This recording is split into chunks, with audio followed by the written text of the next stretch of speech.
Well, well, I think I'm live. I think I'm live. I think I'm alive. Hey, Kool-Aid, am I live? Oh yeah.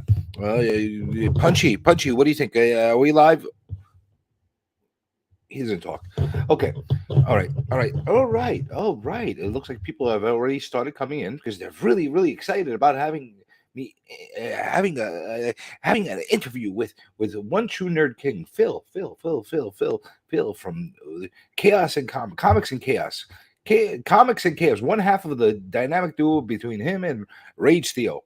And and and we have a first here. We have a first here on comic we have a first here on comic journey influences on this series. We have a first. We have we have we have a delay. What do you mean I have two live streams? What do you mean I have two live streams? What the hell's going on? What the hell's going on over here?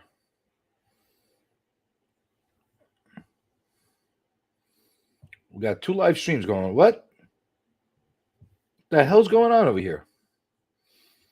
We have an issue. I don't know. I'm thinking that it's a diva issue, but is there something going on? Worm, what are you talking about? There's two live streams. Help me out here.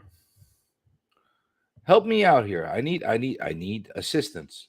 Tell me what the hell you mean by there's two live streams. Because I've been waiting for Phil to show up, but he hasn't showed up yet. And if you tell me there's two live streams, what the hell does that mean? What the hell? I don't care about Marcus, okay? I care about my stream, okay? I'm waiting for the one true nerd king to show up. He it seems like he's a bit of a diva. He hasn't showed up yet. You know what I'm gonna do? You know what I'm gonna do? I'm gonna buy myself some time. You know how I'm gonna buy myself some time? I'm gonna play the longest freaking. I'm gonna play the longest freaking intro in the history of intros first. All right, I'm gonna play that intro so that it buys me some time. And hopefully he shows up. Hopefully he shows up, and then I'll say hello to everybody. Okay, but let's play this intro first.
Well, well, that was a long intro. That was definitely a long intro, but we still haven't started yet. Why? Because Phil's not here. Phil's not here, and I'm gonna say this right from the get go. I'm gonna say this right from the get go. I hope he's okay. Okay. I hope that nothing happened and everything is okay and everything is fine and he's well and able bodied and blah blah blah blah. I hope that's the case. But if he's not, he's just being a freaking diva.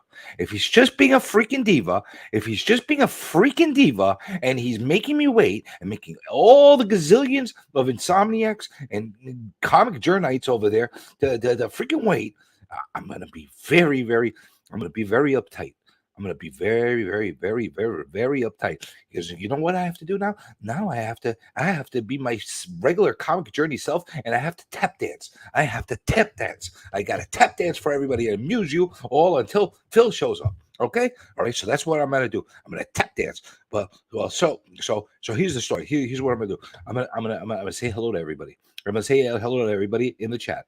In the chat. Well, circumstances came here earlier on before the streaming day, and apparently he is doing another live stream. So thanks a lot, Marcus. Okay, all right. So the hello and goodbye. Okay, all right. Then we got John Stout. Hello, John Stout. How are you? Then we got Comics by the Bay. How you doing, Matt? Baby? You don't want to tell everybody you like the show, but you do. You love the show. You love it. How you doing, Beefit? From my man from New Zealand. Okay, and then who else do we have here? We got the comic book worm, a comic book, not the comic book worm, a comic book worm, because he's got to beat the algorithm. So there you go. He beat the algorithm. Go ahead. And then we got Evil's Comics. Hello, Mike. Hello, Evil's Comics. Reviewing and disputing and talking all about comic books. John, hello, John again. And then we got Kenneth Bird. Hello, Kenneth. How are you doing, my man? And we got Pokin' Joe. Pokin' Joe, where did you come from? Where did you go? Where did you come from? Pokin' Joe. Okay. All right. And then, okay. Who else we out here? We got Comic Man Andy. How you doing, Andy, my man? Nice to have you aboard. And then who else do we have here? What else? We got. I think I got everybody. I hope I got everybody. I think I got everybody. I think I got. I think I got everybody. I hope I got everybody. If I didn't, then I may go. Oh, there we go. You guys, Shop for Comics. How you doing, Shop? Shop. The illustrator extraordinary that's been the cartoonizing the whole comic community, making us into little Mickey Mouse cartoons. By the way, mine is the best. Okay, I'm just letting everybody know, just so you know, mine is the best. And they got K-pop. Hello, K-pop. K-pop mod extraordinaire, communite extraudinaire. All right. Who else do we have here? We got Cali Comics. Hey, how you doing, Cali? Cali. Hello, Cali. Okay, and then who else do we have here? We got Shop. We got Pokin' Joe. We got blah blah blah blah blah blah blah. El Green Machine. Hello, Green Machine. How you doing, my man? Well, nope. 9 o'clock. It looks like I just got a message from Phil. He thought it was 9:30, but it's 9. He thought it was 9:30, but it's 9.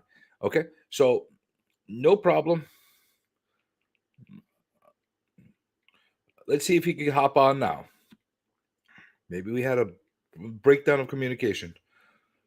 No problem. Can you hop on? Can you hop on? Can you hop on? Damn it. Hop on. Okay. Damn. This is what you get when you deal with divas and celebrities. This is what you deal with. This is what you get. This is what you're gonna get. This is what you get. This is what you get. Let me go back to my message. Okay, let's do the 31st. Does 9 p.m. work for you? Yes, sir. Yeah, okay. So it wasn't my mistake. It was his mistake. Okay. No communication errors. Misreading errors. All right. You got DC Irish. Hey, you got DC Irish. You got DC Irish. Okay. What else do we have here? Okay. So while we waiting for, you know what I'm gonna do? You know what I'm gonna do while I'm waiting for Phil to come? While I'm waiting for Phil to come on, this is what I'm gonna do. I'm gonna play a music. I'm gonna play some music. What kind of music do you want to play? I'm gonna play. What are we gonna play? What are we gonna play? What are we gonna play? What are we gonna play? What are we gonna play? What are we gonna play? What are we gonna play? You know what? You know what we need to play? This. There we go. There we go. We're gonna do a little bit dance of the sugar plum fairies. Huh? Huh? How do you like that? How do you like that? Okay. Okay. Okay. Well, I'm not playing when in Rome because I'm already at war with the freaking Google gods and the Googly Eyes. You know, I'm already at war with them. I'm already at war. I don't need more war. I don't need any more war with the Googly Eyes. So I'm playing Dance of the Sugar Plum Fairy. Okay? All right. Yeah? Well, Kool-Aid Man doesn't have a theme song. He's got a crazy theme song, but you can't even forget a decent acoustic. So there you go. Yeah?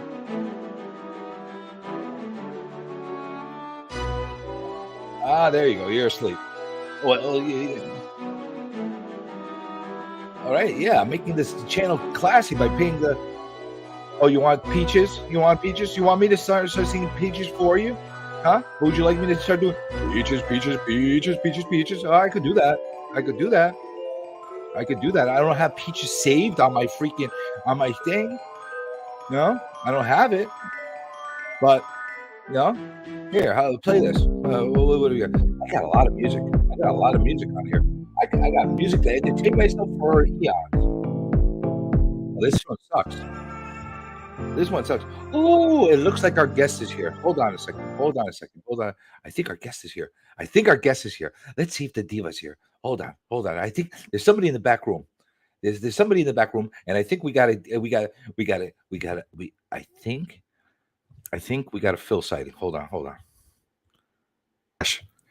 I'm the most trash there is on earth, brother. I am so sorry. I thought this started at 9:30. I was jumping in to get ready early, and I am late for a show, and I am so sorry to you and everyone here. I apologize. I'm so sorry. Well, good evening, Mr. Diva. Good evening.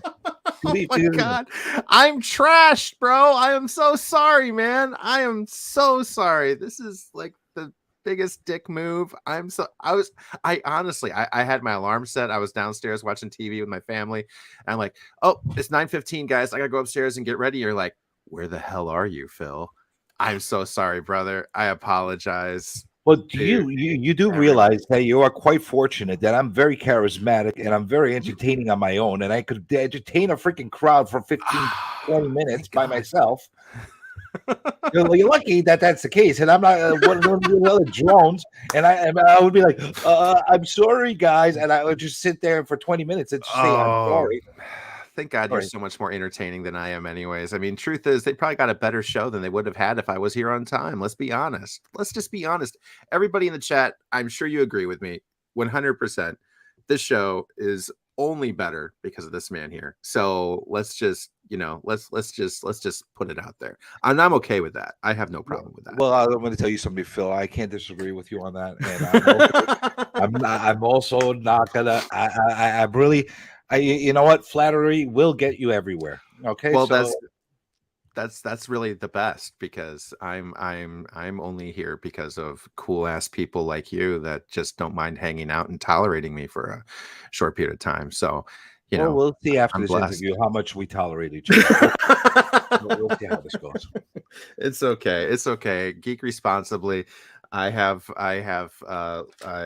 very little self-esteem, thankfully, to lots of bullying in the 90s.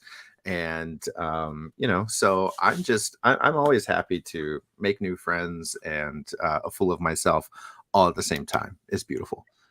Fantastic. Before we get ourselves started, I just want to address something. Listen to me, Comics by the Bay. I don't need color changing microphones. I'm entertaining enough. You don't need shit. Look at you. Okay. I have my Kool-Aid man. I have my Punchy. That's all I need. Okay? That's all this man needs. And the most gorgeous hands on YouTube. Everybody. Well, once again, I can't disagree with you on that. But thank you. All right. I think I got a cut on mine, so I mean, it's not going to. I don't even think you can see it right now. Yeah, I have to block my face for it to want to be seen. But at any rate, yeah, I wouldn't try to. What camera do you have that has like hand blocking capabilities? It's a DSLR, so it's one of those things that can focus in and on stuff and do things. It's a high res camera. So now you're all blurry. Well, it'll focus back. It'll find my face. Just takes a second. All right. So you're being genuine about this. This was a complete accident, and you didn't do this to troll me like all the other freaking guests I've had here. No, dude, I'm not a troll. I suck at trolling. I'm just making sure that's the case. No. I'd like to know when I'm being trolled. You know what I'm saying? No. All right, so you're just a diva. Okay, right, I'm 100% a diva. Yeah, I'm honestly, to be honest, I'm accident prone. And probably it is just too easy for anybody that actually knows me. There's like, yeah, that's probably the most Phil shit that's humanly possible. That he would absolutely have this wrong. So yeah, I apologize. Well, I'll tell you something. Your cohort, your partner in crime over there, Rage Theo, with his Mister I look like John Wick style thing. He didn't do this to me, right? I No, thought he he would didn't. have He done it. wouldn't. He wouldn't. I thought he would have done it, but because he's like, I'm too cool for school. I'm gonna be late. But he was on time. He I'll shows give up him on credit. time. He does the work. He does the work. Yeah, I don't know why too, because I just remember thinking like I thought it was weird that you said 9:30 and you never did. Because I even remember thinking that today because I had a ridiculously long conference with work today. And I was just thinking to myself, oh, thank God he said 9:30 because it was a weird time to begin with, but that means I can just have some time with my family and hang out and watch some TV downstairs. And I had told Suri, I'm like, make sure you tell me at 9:30, 9:15 to go upstairs and get ready. And I was saying bye to everybody, good night, giving my hugs and coming up here. And all of a sudden I look at your post. I'm like, where are you? Is everything okay? I'm like, no. Yeah, I thought you died or something. Yeah. You didn't die. No, I didn't. You might wish me dead after this, but No, no. I wouldn't have anybody to grill if you were dead. So now we have somebody here. I need somebody to ask questions to. So, well, I'm here for it, man. So, I can assure you, you know what was going to happen if you didn't show up. Oh yeah. We were gonna do our own staging of an interview between you and me, and the Kool-Aid Man would have stood in my place, and Punchy would have been you, and we would have had an interaction over here, and that would have been the interview. So, fortunate enough for the audience that didn't happen because I don't know what was going to come out of Kool-Aid Man's mouth. He's good at improv, but you don't know what's going to come out of his mouth. So. All right. I'm sure something I would have lost many followers for. So I'm thankful that he didn't because that's the worst is you would being canceled. I'm like way overdue for cancellation. Everybody I know. more than likely you probably would have gained followers because for some reason the journey effect is everybody that trolls me somehow becomes freaking super YouTube famous. I don't know how that works, but it happens. I suck at trolling, man. So that being said, let's introduce you officially. Yeah, this is Phil. Thanks. This is Phil. Yeah, I'm not saying your last name. You can find it out on Instagram, but yeah, I'm not going to say it. Official. And you are the self-proclaimed one true nerd king. Well, I mean, I guess that is in name only. Nobody handed you that title. I was playing a game and my friend was in there. And I don't know if you're familiar with like online games, like and using apps like Discord, and there was another one called Line at the time. And there was so in this mobile game that we played, that app called Line, I didn't know how to turn off the alerts because I was new to iPhones at the time. And my coworker, it was just like buzzing. And, it was just the coworker that just said, "Hey, Phil, your nerds are calling." And then there was a joke around the office like, "Oh, hey, look, Phil's nerds are calling. It's the Nerd King. He's back." And that just stuck. And there's a lot of Nerd Kings on Instagram. And I was just taking a play off of the one true King of the North from Game of Thrones. And that's where the Nerd King, the one true Nerd King came from. So I see. And beyond your, outside of your beliefs, I'm not freaking 2,000 years old. I'm not a decrepit old mummy. I am aware of this Discord and this line. I am aware of these things. Well, I'm in my 40s, dude. So I say things all the time that are usually out of date with a lot of cooler people than myself. So, I have to, I tried to come at it from a humble aspect that everybody's probably using something cooler by now. 40s is where it's at, my friend. 40s. I don't know exactly where in the 40s you are, but I'm in my mid 40s. 44 this July, brother. Holy shit, you look young. What the fuck, man? What do you use? What do you use? Like cocoa butter and shit on your head? Do you want to know the trick? The trick is being overweight, because we have too much fat in our faces to really let the wrinkles come through. So, I wanted to lose weight, but then I just realized I would look so heinously old so fast. I just decided to give it up and say, you know what, I'm just gonna be the fat guy. So it is what it is. It's not my fucking birthday. Once and forever. It's not my fucking birthday. Okay. All right. I'm just saying. Yeah, I had that fat issue too. I was a big freaking porker, and my face was all stretched out, and now I'm losing weight and I'm mummifying. I don't know what the fuck it is, but there's all kind of crazy shit. But yeah, 40s is where that 40s are what's bringing cool back in cool. That's all I'm saying. 40 is the new 30. So No. we're living longer. I mean, but truth is, by the time we're 80, they'll probably figure out that we'll live forever. So I mean, Well, that's why it's smoke. I figured by the time I'm dying, they'll find the freaking thing to, change my lungs out and shit, and I'll be fine. Oh, that's true. That's true. The transplants have come a long way, since we were younger. So, actually it's amazing. So you're like me, you're that Zennial kind of age, right? Where we're between the millennials and the traditional Gen Xers. So we I'm a have a good Gen Xer. I'm 46 years old, dude. well, you're still in there. You're still in that zone, that little don't put me in the spot. millennial thing. No. You're a Gen Xer with millennial tendencies. Technology. You have the ability to use technology like a millennial, but you were raised feral like a Gen Xer, right? So we have the ability to switch. We can have all of the talents of both. That's the beauty, right? Like they're better with technology than the traditional Gen Xer, but we're good with it too. So I agree with you 100% on that, and I'll tell you.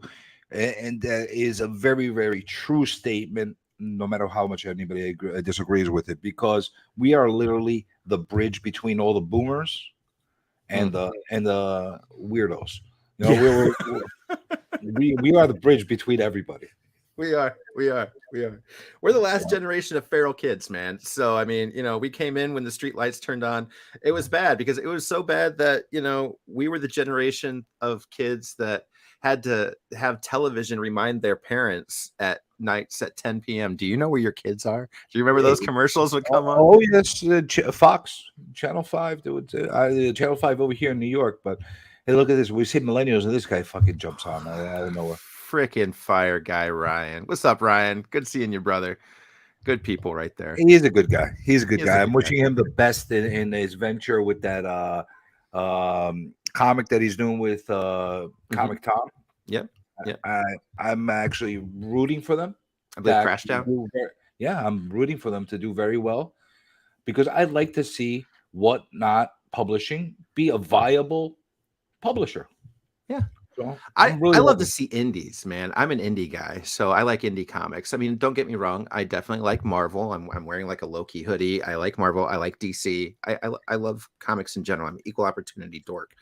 However, lately, the things I can fuck with the most, right? As far as like entertainment goes, it's indie comics. I can't really pick up a new Marvel or a new DC title and feel like, yeah, let's go. It's more like, I feel like I've done this over and over since I was 13. So, indie comics give me that opportunity to jump into something without baggage, have a fully encapsulated story that I can appreciate from beginning to end. And usually it has an end, which is nice too, or if it does spin off, cool. That's great. I mean, that's what every creator wants, obviously. And I can appreciate that, but it doesn't have the baggage that Marvel and DC come with. So you can get much more interesting storytelling each time.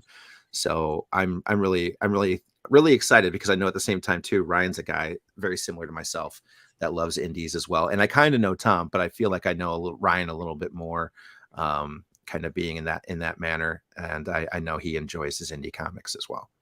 Definitely. Well, Ryan, we got into a deep conversation about indies and stuff like that. He's a big indie guy, and so am I. Like I grew up on Marvel, I grew up on DC, but at the same time, I was in New York. We had a lot of underground, crazy shit that would come out in the 80s and the 90s, like crazy stuff. They off the wall stuff, and that was the best stuff because they had no restriction, no filters. Oh yeah, yeah. I can't imagine the cool shit you got to see. Honestly, I'm jealous. I lived in Indiana, dude. So I mean, like indie comics to us was still just Image and Valiant, So I mean, that was as indie as it got for me as a teenager. But you probably had the really cool underground, real shit. which Oh, I'm forget jealous it. about. All crazy. You had guys on the corners peddling their comics that they printed out a regular printer out at a Xerox machine, just trying to get their foot in the door. It's crazy. It was really good. It was fun times. I'll be honest with you. It was a fun times, like just getting a comic for a book that was a photocopied book that you're like, what is this? You know, but Yeah. some of it's listen. The truth be said, just like Marvel, just like DC, just like Indie, just like Image, whatever. Image is the top three. I don't consider them in Indie anymore. No, they're But not anymore. but I want to say about 90% of the stuff that comes out is crap. It's true. It's crap. But that 10% is so damn freaking good. I know. Especially in like the horror sides of things too, right? Those are the ones that to me are really hitting peak as far as I'm a big fan of AWA as far as Oh, like they're fantastic. the larger indie publishers. As far as consistency goes, I feel like AWA is doing more with its storytelling consistency than a lot of others. I mean, don't get me wrong, I think Boom's got some cool flashy shit once in a while, and and I can appreciate that, and I can appreciate a lot of these other people, but I really love the Kickstarter guys, the Stranger Comics, the Night of the Chihuahuas, the guys that are going out there and grinding for each and every single opportunity that they have to get their book out there too. That to me is the most beautiful thing in comics as well. And I love what Whatnot Publishing is doing as well for a lot of other creators that I know getting to make their things. A lot of people don't have access to that. So I always try to really support because, I know Whatnot's got a lot more support from other people, but I really always try to support the guys on the Kickstarters. That's well, the most fun thing out of all is actually seeing the characters behind these books. Now with YouTube and social media, we get to see Sebastian is a wacky character. I love that guy. As far as Strangers Comics, he just there's an interesting dude. You see some whacked out dudes. You're like, all right, now it makes sense what I'm reading. This makes a lot of sense. I love it. I love the whole connectivity. We never had that in the past. Now we do. So it's a real, I guess, treat to be able to experience that for the first time, in bulk. So it's really fun. But you mentioned that you grew up in Indiana, right? Yeah, that's where I cut my teeth. That's where I started my nerddom. Where do you currently live? I am in the beautiful northern-ish more state of basically to most Americans, Canada South, a state called Michigan. So I'm up here in the Michigan area. Oh, you're in Michigan, Detroit, or? No, I'm more Grand Rapids centric side. So I'm on the west side of the state. Oh, so you're not really, you're not spending half your time running away from bullets. No, Detroit's a lot better than what it used to be, like even 5 to 10 years ago, man. Yeah, I'm sure that's what they say about New York too. I know. But yeah, I'm a Tigers fan. I grew up as a Tigers fan. I was mostly a Motor City kid because there wasn't a lot of sports in Indiana, and Detroit at the time had the Red Wings. Obviously, in the '80s, it had the Tigers. Then there hadn't really been much of that until the mid 2000s, really, with Tigers baseball. And it's gone again. But I still go. I'm a baseball guy more than anything. But that's where I started following sports. So having the opportunity to take a job up here and in what I kind of do here with you guys was a wonderful opportunity that I couldn't say no to, and here I am. Here you are. Here I am. Well, something about you that is a little bit different from some of the people that I interviewed in the past. I know probably the least about you than everybody else, including Rage Theo. I didn't know a lot about him, but I knew a little bit more about him because of his connectivity to Tom and a lot of the interactions that they had, and my interaction with him in the past. I used to love going and terrorizing him on his whatnots. But I haven't had a lot of experience with, and I want to learn a little bit more about you because you're interesting, and I'll tell you why you're interesting. I don't know if it's a good way or a bad way that you're interesting, but you're interesting. Probably bad. You know a lot of shit. I could definitely tell from the conversation that you had on Comics and Chaos, and from your interaction. You know your stuff. I'm a dork. You might not be the end all be all in the community. I don't think a lot of people are, unless you're like 90 years old and you've like lived through it all. But you know enough.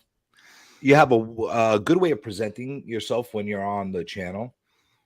And you like to include all kinds of pop culture, not just comics. So you like to get into other things as well. You're a Star Wars geek as well, and everything like that.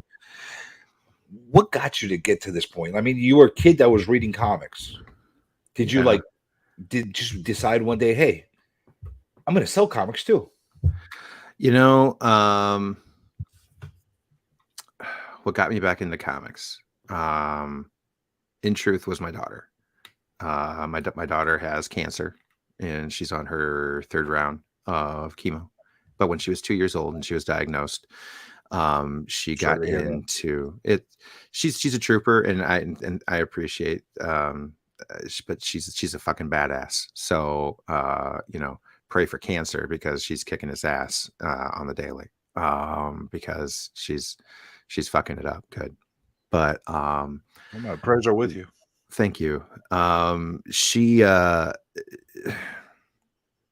it's a story a lot of people have heard, so I won't get into super details on it. But she basically got a Spider-Man toy, and she found when she was having to have her blood drawn. It's actually, I still have it. It's actually this little guy right here. And for those that do not know, when you are 2 years old and you're having to have your blood drawn, you get to put your hand down in this little barrel of toys, of things from, reject toys from freaking McDonald's Happy Meals. And she pulled out this thing and she's like, Dad, what's this? I'm like, Gwen, that's Spider-Man. And realized I had taken time off because I was a father at this point. I had discovered boobs and being an adult, and I walked away from comics for quite some time. And then I had a kid who was sick, and she pulled this character out, and all of a sudden I was just like, well, time to put on the nerd hat, Dad. I'm like, Gwen, that's Spider-Man. I'm like, Spider-Man's a hero. Spider-Man protects people. Spider-Man takes care of people that are in trouble and are scared and things are going on. And it turned into a thing where she took this every single day to chemo for 2 years. And she was so allergic to it. We didn't understand why, but she would turn this little character out towards the door before she would get knocked unconscious. With all the Benadryls and all the antihistamines to keep her from going into anaphylactic shock with her allergy to her carboplatin. And we didn't know why until we went on her Make-A-Wish trip when we went to San Diego. When we went to Universal Studios. I don't know why I said San Diego.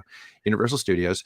And when we got to the resort, we found out that Spider-Man and the other Marvel characters were there, because that was at the time that they had sold them. Marvel had sold them before Disney bought them, right? So we didn't really realize that. And Gwen saw that Spider-Man was there. She melted. We got in line, and she ran up to Spider-Man, and she gave him a hug, and she said, I want to tell you thank you. And he's just like, for what? And she goes, for protecting my mommy and daddy when they were scared and I couldn't. And he did a lot of stuff with her there at the park with the other people that were doing the cosplay and the actors there at Universal. And they spent a lot of time with her. Comic book characters meant a lot to her. And so since she was going blind at the time with the tumor that was on her optic nerves, which we were fighting with the chemotherapy, she couldn't watch TV. She had to get things very close so we could share comic books, because they're visual, right? And when you're that young, you can't really read a lot yet. So I would read it to her, and we would share those comics. And that's when I started getting back into comics. And, it was something that I shared with her. I've never really been a seller. I've always associated with sellers. Like I'm working with Theo now, you don't see me sell things very regularly on my account. Like once in a while I'll get rid of a book because I consider that to be responsible collecting. I collect for myself. I get one copy and I'm done. You don't see Phil saying, I've got 10 copies of whatever. I don't do that. I buy a book for myself, and I try and make my comic book collection take care of itself, because at the same time too, got chemo bills to pay, dude. I can't go throwing money on speculation and gambling and hoping it works out and trying that crap. I get it that it's cool for some people, but I have a job for insurance in a 9 to 5 that I love because they take care of my daughter and the things that she's going through. And so, yeah, I mean, I don't normally associate with the term seller, and that's probably why you wouldn't know a lot about me, because a lot of people don't buy stuff from me because I don't really sell. I work with Theo because we have different lanes. I'm a tech guy. I'm a social media, very knowledgeable person. I know how to work different kinds of things, different parts and pieces. So we have each other's lanes, right? We know where we both have different talents, and Theo's the seller, and I'm the host, the entertainer, the doofus that understands how the algorithm works and things of that nature. So we kind of team up because it's he doesn't have to worry about that shit when he's working with me. And so you're that guy. You're that guy that actually figured out the algorithm. I mean, kind of enough. Obviously, I'm not selling books, and I've got quite a few followers. Not like tons, but enough to be respectful. And I have a lot of fun with it too. So, it's a little bit of everything. But I'm blessed. I'm 100% blessed. I'm blessed with cool friends. I'm blessed with great people and a great community that have always uplifted me and always supported me. And to be honest, I'm as transparent as the questions are that you want to ask. I'm pretty much an open book in that manner. Oh, damn it! You make it so difficult for me to be mean to you. You know that? I don't mind people being mean to me. People have been mean to me all my life, and I'm still okay. My God, I'm here. You stand me up for 20 minutes. I'm ready to freaking chew you a new one. Man. I promise, brother, it was an accident, dude. I am so sorry. I'm very embarrassed. I'm very embarrassed. I know. I'm just saying. You should. Just still feel free, though. That's why I don't mind you giving me shit right now. You give as much shit as you need to. Oh, believe me, you'll never hear the end of this. When I see you in New York Comic Con, you better. The first thing I would say, you're the fucking first guy to fucking stand me up. What the hell? You were the first late son of a bitch. Yeah, I'll take a slap. You can do whatever you need to, brother, because I do apologize. I try. But we're gonna get a drink when you come to New York. We better, because and I'll make sure too. It's it's just us cheer, and we'll put like the names on the hands or something like that too. So we'll make that way it stays in profile. Don't worry, we'll take care of it. But you've had your hands full over the past few years, from what it sounds like. It's been interesting, but I'm blessed. So a very different route to what many people have taken towards getting more involved with this community, which is more personal to you than to a lot of people. A lot of people they're into. Some are into the speculation game. Some are into like the childhood nostalgia.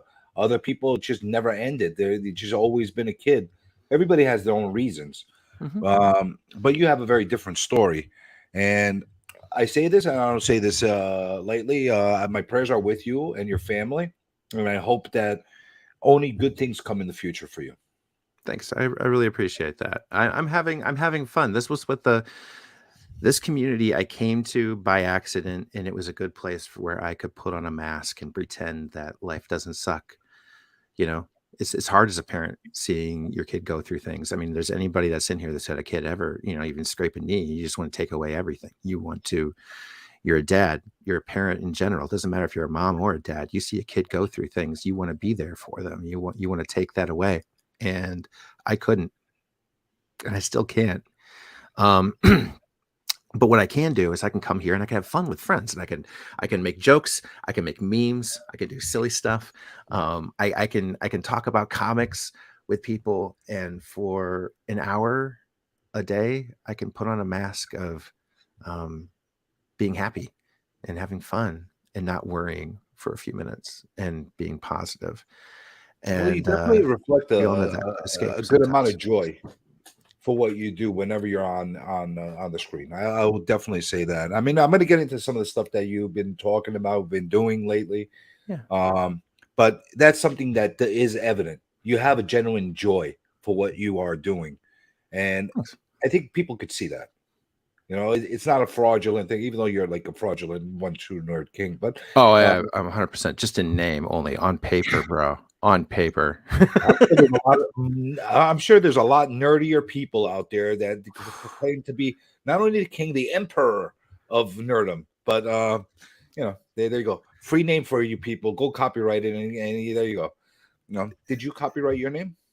No, probably. I probably should have, but no. I've got my logo treatments and things like that. But I'm sure somebody will now just to give me shit. But I don't really care. I'm verified as Phil Taylor, and that's my screen name. So I mean, at least I've got that. I'm not going to worry about it.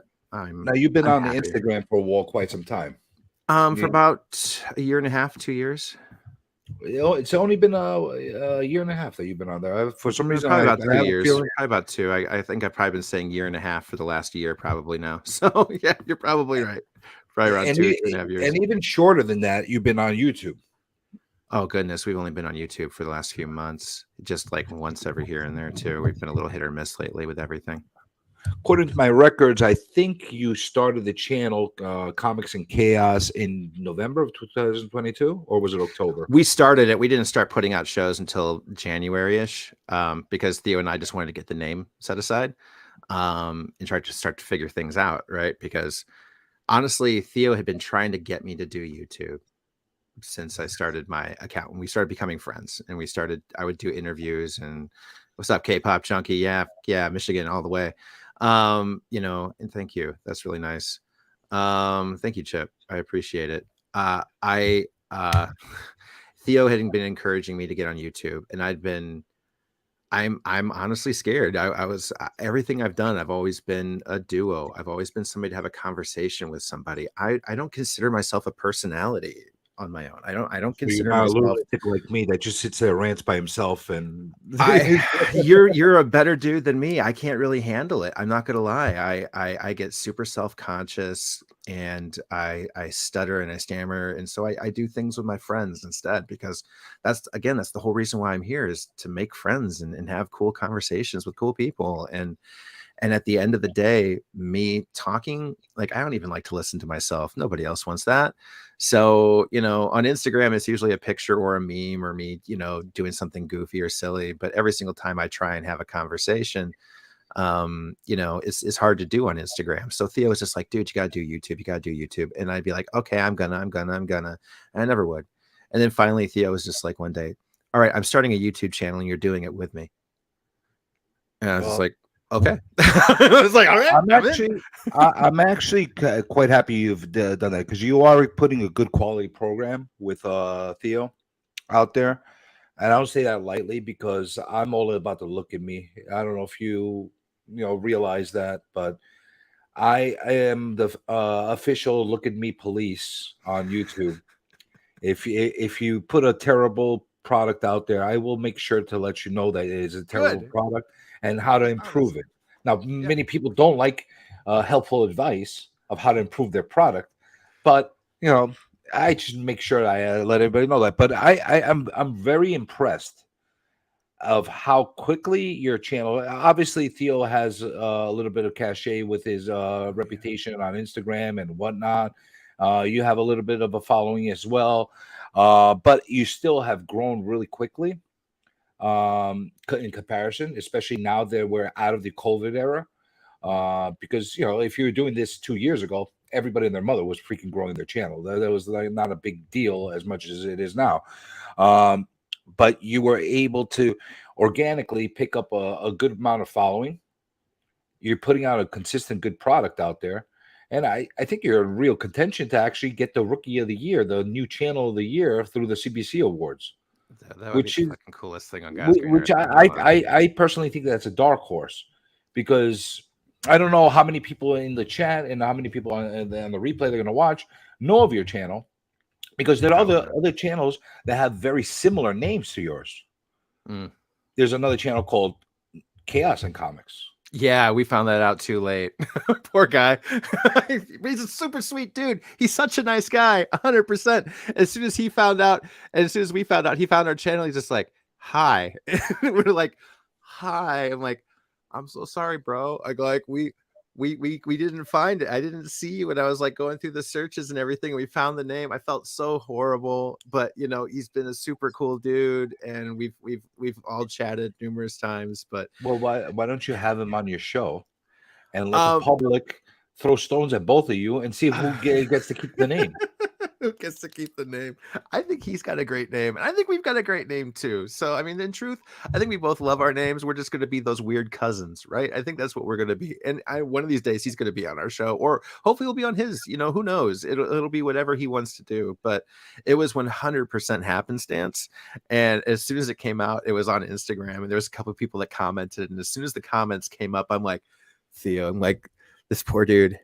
He's been there, like, we missed it. We didn't see his name. And he's just like, oh God. He's like, well, it's too late. We can't change it now. We got branding. We've got all of our shit in a line, and like it's going. I'm like, well, it's gonna be weird cousins. We're gonna be weird cousins, you know. And people are gonna probably show up at both of our shows once in a while and be like, hey, where's so and so? And we're gonna be like, who? What are you talking about? Like, oh wait, that's our cousin. That's Chaos and Comics. We're Comics and Chaos. You know, we're the other one.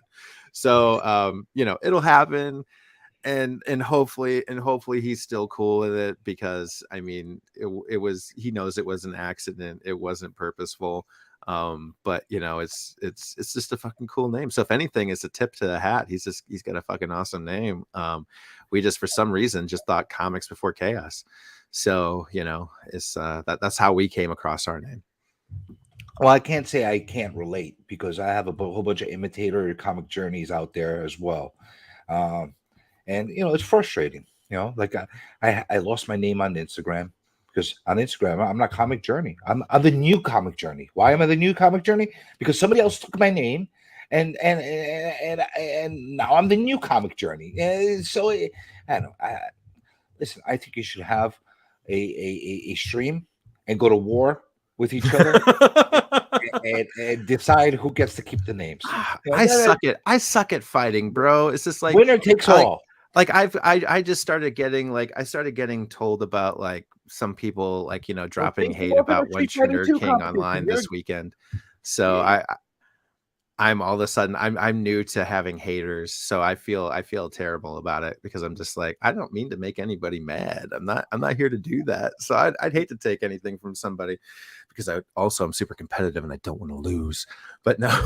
wait, you just first discovered haters? This is like your first experience? Well, I mean, I've always been kind of just making silly content, right? So nobody's ever really had a problem with me until I did this Fantast collection thing here with Theo, and all of a sudden, and it's like all of a sudden, like, people just discovered we hang out. Like, dude, this has been going on for well over a year. Like, we've been doing stuff together all this time, and now all of a sudden, everybody's just like, I'm seeing, you know, oh, you know, hey, One True Nerd King's one of those guys too, one of those seller influencer things. I'm like, I don't have a Whatnot, I don't have an eBay. Like, you don't see me selling. I go like, that's something I discovered as well. I was looking all over the place to find a Whatnot for you, and you don't have a Whatnot channel. No, I've got an account so I can buy something once in a while, but I mean, I don't think anybody even follows me. Actually, I don't even know how they could follow me on there, to be totally honest. I just have it because I buy books once in a while, mostly from friends, mostly from people I meet at these conventions, right? So, I mean, I had the opportunity to meet a lot of really cool people, mostly friends of Theo's, 100%. I won't lie. If I wasn't friends with him, these people probably would have nothing to do with me, because I'm just that goofy dork that doesn't buy and sell comics. But I've met some. If you make a T-shirt that says One True Nerd King on there, and you walked around with that, I guarantee they're gonna come and yell at you that you're not the one true. And then you get friends like that. Then we'll be friends. I'll just be like, you're right. I surround myself with really smart, cool people. That is the only thing that honestly is the smart thing that I do. Is I try to make sure everybody understands that I don't know everything. So I choose people that are super smart at these things to surround myself with, to learn from. That's kind of the journey too. Like, you know, I'm not the Nerd King yet, but I'm surrounding myself with really smart people that I keep learning from every single day. And this is the journey. Maybe I'll get there one day. Maybe that's the surprise story here with everything. But, you know, I keep on meeting people like you, and people, you know, in the chat here right now. I've seen K-pop before. I've seen Eagles before. I obviously know Bravo. Legion of Comics has been nothing but kind to me for way too damn long. But these are all really smart people. These are people that know a lot of things that I don't know, and they're always cool to share. And While I'm terrible at names, I never forget a face or hands. And I would hope so. I always remember who teaches me something. So, I'm blessed. Very cool.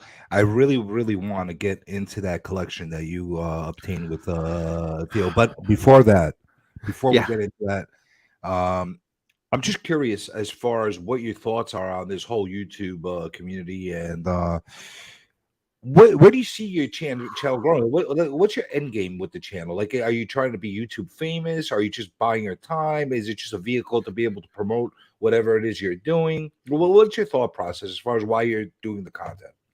I've always enjoyed doing hosted content and conversations. If you look at my Instagram stuff, the stuff that I first started doing was always conversational or trying to tell a story. I work with reporters each day, and a lot of people from news and things of that nature. And I see what they get to do in storytelling. And it's powerful because, kind of like you were alluding to earlier, we all have different stories as to why we're here. And there's a lot of things that happen in comics that happen outside of the pages in those books. And it's the stories of the people that hold them and the people that are inspired by them and the people that come to comics and take something different for each one of us. And I love telling those kinds of stories. I love having those kinds of conversations. And trying to do that on Instagram is super hard because, it's just a simple swipe and you're in something completely different.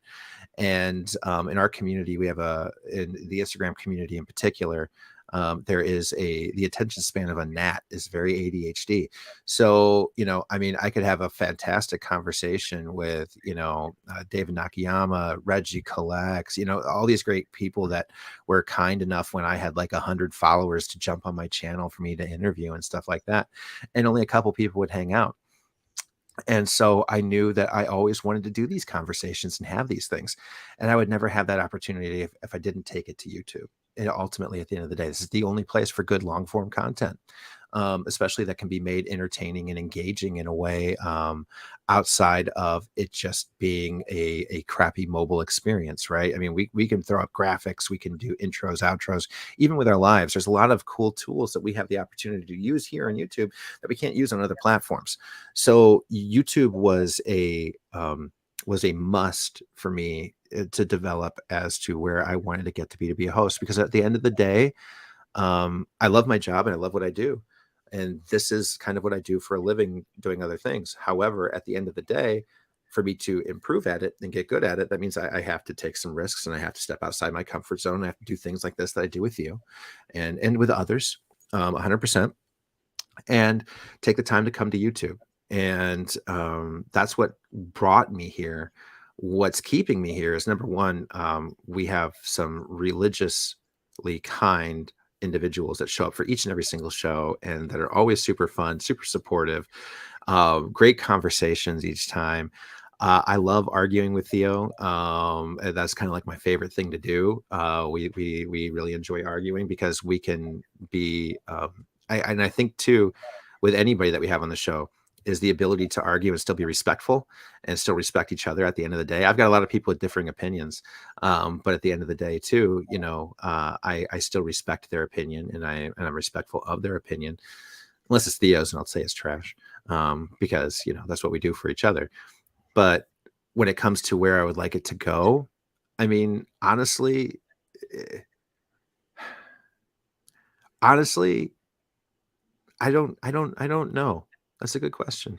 I don't know, because a part of me loves right now, right? Like this right now, like this very moment, like not a lot of people know or care or have these concerns. I can just come in and I don't have to worry about, my follower count or my image or like who thinks this or what about me, who's mad at me this week, or is there beef with. I mean, I don't know if I want it to go anywhere. I'll be totally honest. I love this. I love being able to have a conversation, live in the obscurity of it, and just have fun. If it does take off, that would be cool. But I have a career and I have a family and insurance and needs, and she's going to be on chemo for the next 2 to 5 years. That's the reality of it. And YouTube's not going to. All this, I'm not going to become YouTube famous. I'm not crazy. I have a face for radio and I'm in my 40s. This isn't going to change. This is always going to be what I do for fun and where I go to make friends and have cool conversations. So, I mean, there could be people with bigger aspirations than me, and that's totally cool. And I support them, and I'm going to cheer for them. I'm that goofy guy, but at the end of the day, I'm here for the funsies, man. I would love to say it turns into something cool. I would love to, but I'm also hyper realistic, and that doesn't normally happen for guys with all this going on each day. So I'm just going to be here for the ride, dude. So if it maybe breaks 1,000, cool. Maybe it becomes something really big, cool. Honestly, if it did, I don't know what I'd do, because have to make some hard decisions, because I love what I do for a living, with the place where I do it too. It's very important work. And that'd be a really hard thing for me to have to do. So I'm cool with this. I'm cool with just having fun and being in the comic community. I don't need to be popular. I never was. This isn't a search for that. This is this isn't trying to fill some vacancy in my childhood that some people need. This for me is just 100% giving me the opportunity to fill in, no pun intended, the time that I need to be able to go on and just have fun with people, and bring some light to my life, and to my family's lives. They watch these things. They live vicariously sometimes. I get to take my kid to these conventions and to meet these people, which we'll probably have some conversations on with the people we're going to be talking about shortly with the collection. But if it weren't for this community and that interest, I mean, it means the world to my daughter. It's given her the gift of cosplay, where she can step into being one of these superhero characters whenever she wants to. You like And to she do can, that as well, yeah, Mr. Star-Lord. yeah, boy, it's more like overweight Lord. But thankfully my friends over at Magical Motion Pictures were just like, could you do this? I'm like, I mean, I've never had self-esteem or shame until now, anyways, so I can't say no. But she can be whoever she wants to, and that's really awesome. Especially when you've got a kid that's going through what she does, and doesn't get to hang out with a lot of other people because of it. So all of a sudden, just having strangers walk up to you and be like, "Hey, can I have my picture with you?" That's fucking amazing. That's fucking awesome. I mean, I wish I had that when I was a kid. Probably would have been cooler. I mean, just having people ask to take their pictures with me when I was dressed up as Star-Lord, that was like stupid cool. I can see the highs that people get from it, and I loved it. I totally did. I put on the mask, and I had tons of fun with it. So yeah, it's I don't need this to be anything super cool. I have these opportunities that I can take my family to these things, and we can all have fun together, and I can actually walk through aisles and be able to be like, Phil, or like, nerd, and beforehand I'd answer that in hallways when I was in high school, and turn around and I'd get like hit or something, or somebody would throw something at me and say, nerd, hit me on the side of the head. But now I turn around and I get like a hug or a high five, or and that's fun. That's really fun. It's a beautiful opportunity to then share that with my family too, and introduce them and talk about comics, and just fit in for a day. So yeah, I like my current status. I'm So, popular beyond my own means. so basically, in short, you're not delusional. You don't have No, thoughts of high grandeur and no. that kind of thing. Which I will say something. Your answer is not one that I entirely expected. Coming from a guy that's an algorithm guy, I would have expected that you would have had some type of plan.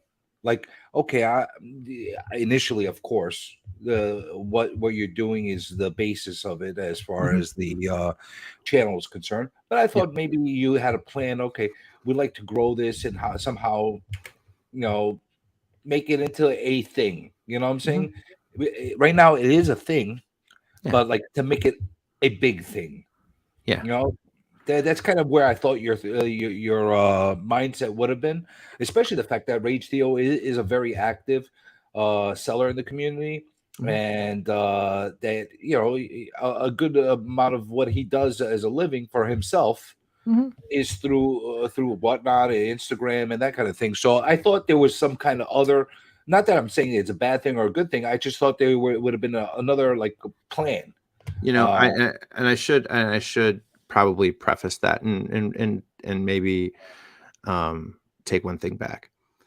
I'm talking to myself, right? Like what's Phil's aspirations with Comics and Chaos? I'll do anything for Theo. Theo's a good friend. Theo's a guy who's always been there for me. And I'll always be there. He is for a him. good guy. 100%. He is a good guy. There's good guys and there's great guys here a lot of times. It's always fun because he doesn't take himself too seriously, and I like that as well. No, but he doesn't take disrespect either. He doesn't take that standing down, and I can appreciate that more than you know. And I'll always work for the channel because I know that I believe in him as much as I do anyone.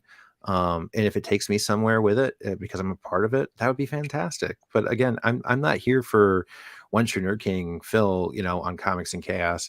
And I guess I was really speaking to that. What is Phil's aspirations? I mean, should the channel go somewhere, I would love to make that happen for the team of people that are working with me on it. Because there's a lot of other people too, besides Theo, that are working on shows with me on that channel that I want to see succeed as well too. I mean, from Mark Nerdy AF, Tri-City Comic Girl, Golden Age Guru. We've all got different little things, projects that we're working on. By the way, send this message to Jeff next time you see him. Yeah. Okay. That fucking diva is still not committing to time and a date with me. I've been at this for months with him. I'll make sure he references this, and I'll let him know that he needs. He's already got the message from Tom. He got it from Ryan. He's gonna get it from you, and he's gonna keep getting it from me. Jeff, Jeff will be staying with us probably in New York again too. So when you do see us, you should just put a mic in his face and be like, "Where is this happening now, Jeff? It's happening now. Grab your beer. We're going to the booth over there. Live interview right now." I'll bring my camera. We'll completely ambush his ass. We'll just ambush him. What makes you think that I'm gonna have time for that in NYCC? You're talking to a big celebrity over here. You know how many interviews I'm gonna have to give when I'm there? True. You're gonna be wearing gloves the whole time so people don't recognize you. You're gonna be having to wear. You're gonna come in. You're gonna be the guy there wearing gloves the whole time just because he needs to stay anonymous. You have no idea being me. It's so difficult. I can't walk in. I can't go to the supermarket. I can't go to the freaking. I can't walk down the street without being harassed. People, there's the hands. It's like I don't know, but we'll see. Send that message to Jeff. I will do that. One way or another. We're going to get him right now while we're talking. Like, hey, the fuck are you doing? Yeah. The fuck? The fuck, Jeff? Fuck, man. Fuck.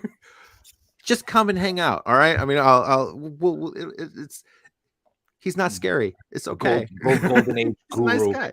Golden Age Guru. Golden Age Diva. That's what I'm gonna rename him to. What the hell? It's okay. We call him worse. We call him. He calls me a lot worse. So I'm sure. Just ask. Well, you wait till I interview him. You just wait till I interview him. But yeah, I'm actually intrigued. Whether you're going to grow or not with the channel, it's going to happen. It's showing organically that it's happening and that you're growing a really good following. You're getting great guests coming on every so often right now. Yeah. And even when you don't, between you and Theo, you're having great interaction. It's a good back and forth. I enjoy it a lot. And there's good rewatchability to it. And that's one of the things that, like, I don't have to be live to be able to appreciate, like, and a lot of these things. Like, I'm one of the people that are notorious for that. You want to be there live when you're watching the show. If you're not there live, you don't get the same effect. With the way you run the streams, you could watch it even after the live and actually appreciate what content is being done. And you guys do your homework too. So that's a good thing too. So I appreciate that. You got compliments out of me. Well, I really appreciate the compliments, bro. Seriously. And that does mean a lot because honestly, you know, I've gotten to catch a few of the episodes, and it was always kind of scary just seeing the hands. I'm just like, oh man, like he actually has a shtick. I go like, I don't have a shtick. I go like, I don't have like a theme. I don't have anything that like a person looks at and identifies and is like, I know that guy. If I see a camera that's 100% just focused on the Hawaiian Punch guy and the Kool-Aid dude with some hands in the background, there's no question. I mean, I could try and put something up like that, but my mic's not the same. But everybody's gonna know. Like everybody knows who they're imitating, right? So it doesn't matter who does it. They know it's you. You're that guy. And to me, in my mind, that's why when you made the comment like, we'll have to talk to that Nerd King guy sometime, maybe I'll get him on here and I'll ask him what makes him think he's the Nerd King, you know, kind of thing. And all of a sudden I was just like, oh god, like I don't like I'm not like this is paper, like this is, you know, this is the brutal honesty of it. Like, and he's got a thing and he knows what he's doing and people follow and enjoy and show. Like, I'm still trying to figure out YouTube and just like, well, stop bullshitting. You know you got your thing too. We all got our thing. You're that. I'm an Instagram happy, you know. You're that humble, happy, nerdy guy that self-proclaims himself as a nerd king. We know that's your stick. You know, we know that's. And by the way, I don't want to talk harshly to you, but I'm going to ask you from this point forward. Yeah. When you refer to my friend here, you call him by his proper name, Punchy. Punchy. I'm gonna write the note down right now. That is his name. He gets very offended when people call him the Hawaiian Punch guy. He's not just some kind of flavored drink guy. He's punchy. Yeah. You know, well, I hate it when people just call me Theo's friend. You know, I have a name, fucker. This right here is the Kool-Aid man. Okay. This is Punchy. So we just want to all be on the same page as far as like not having any animosity between us. There you go. Thank you very much. I appreciate it. It is there, Punchy. I definitely appreciate that. It will never happen again, Punchy. I apologize. So let's talk about something that's big now, like real big. And I think this is huge actually, and I'm really intrigued. And for people that haven't been watching your channel and content, or any of Theo's content, by the way, Theo, if you're watching now on the replay, congrats on that 10K. You have discovered something that a lot of us don't discover. It's very difficult to find a collection of that magnitude. Mm-hmm. And you have been graced the opportunity to be part of that. Mm-hmm. So if you're one of these people that enjoy going through this whole process, what are you showing? What are you doing there? First time. Let me see. Let me make you big. All right, you're gonna get an honor of being made big right now. The Fantast label. The Fantast label. Fantastic. For people that are really intrigued with finding entire Grail collections, prestigious collections, collections of magnitude that very few of us are lucky enough to be part of, you want to follow what Phil and Theo are doing right now.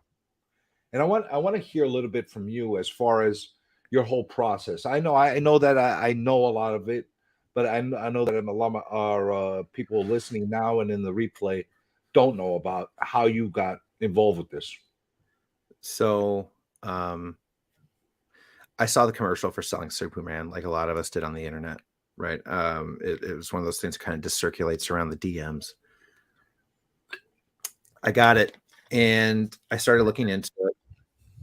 And I told Theo about it. I'm like, dude, have you seen this? He's like, no, I haven't seen this. Is this even real? I'm just going to pause you for 1 second to let you know I am very offended that they didn't call me as my professional opinion on that documentary. But you know, nobody called me. Nobody called me. I'm not bitter. Well, listen, I'm Comic Journey. Everybody needs to call me. Okay. They should, and as they should, but to their credit, I went to them. So I'll give Theo the credit of knowing all the cool people in the community that he does, but when it comes to like the story things, that was me. And this was one I found, and this is one I tracked down because I just happened to find out that Darren followed me already on Instagram, which I didn't know. So when I was looking into it and I found out about the Fantastic Collection, I started looking into him on Instagram, and I found out that we actually followed each other, and we had actually followed each other for well over a year. And so I reached out to Darren. I'm like, hey, Darren, I'm like, I don't know if you know me very well. Like, I know we've followed each other, but we've never really spoken. And I just want to say I'm very interested in the story that you're speaking to about your father's collection and the documentary. And I don't want to step on the toes of the documentary because I know you guys are working on a lot of things with it, but I would love to have you on my YouTube channel with my friend Theo and have us ask you some questions and get into a conversation. Like it'll be 100% pre-recorded, so that way your PR team and the people with the documentary can re-review everything to make sure you're not saying anything out of turn. Because I work in PR and marketing, I know what these things are and I know what they mean.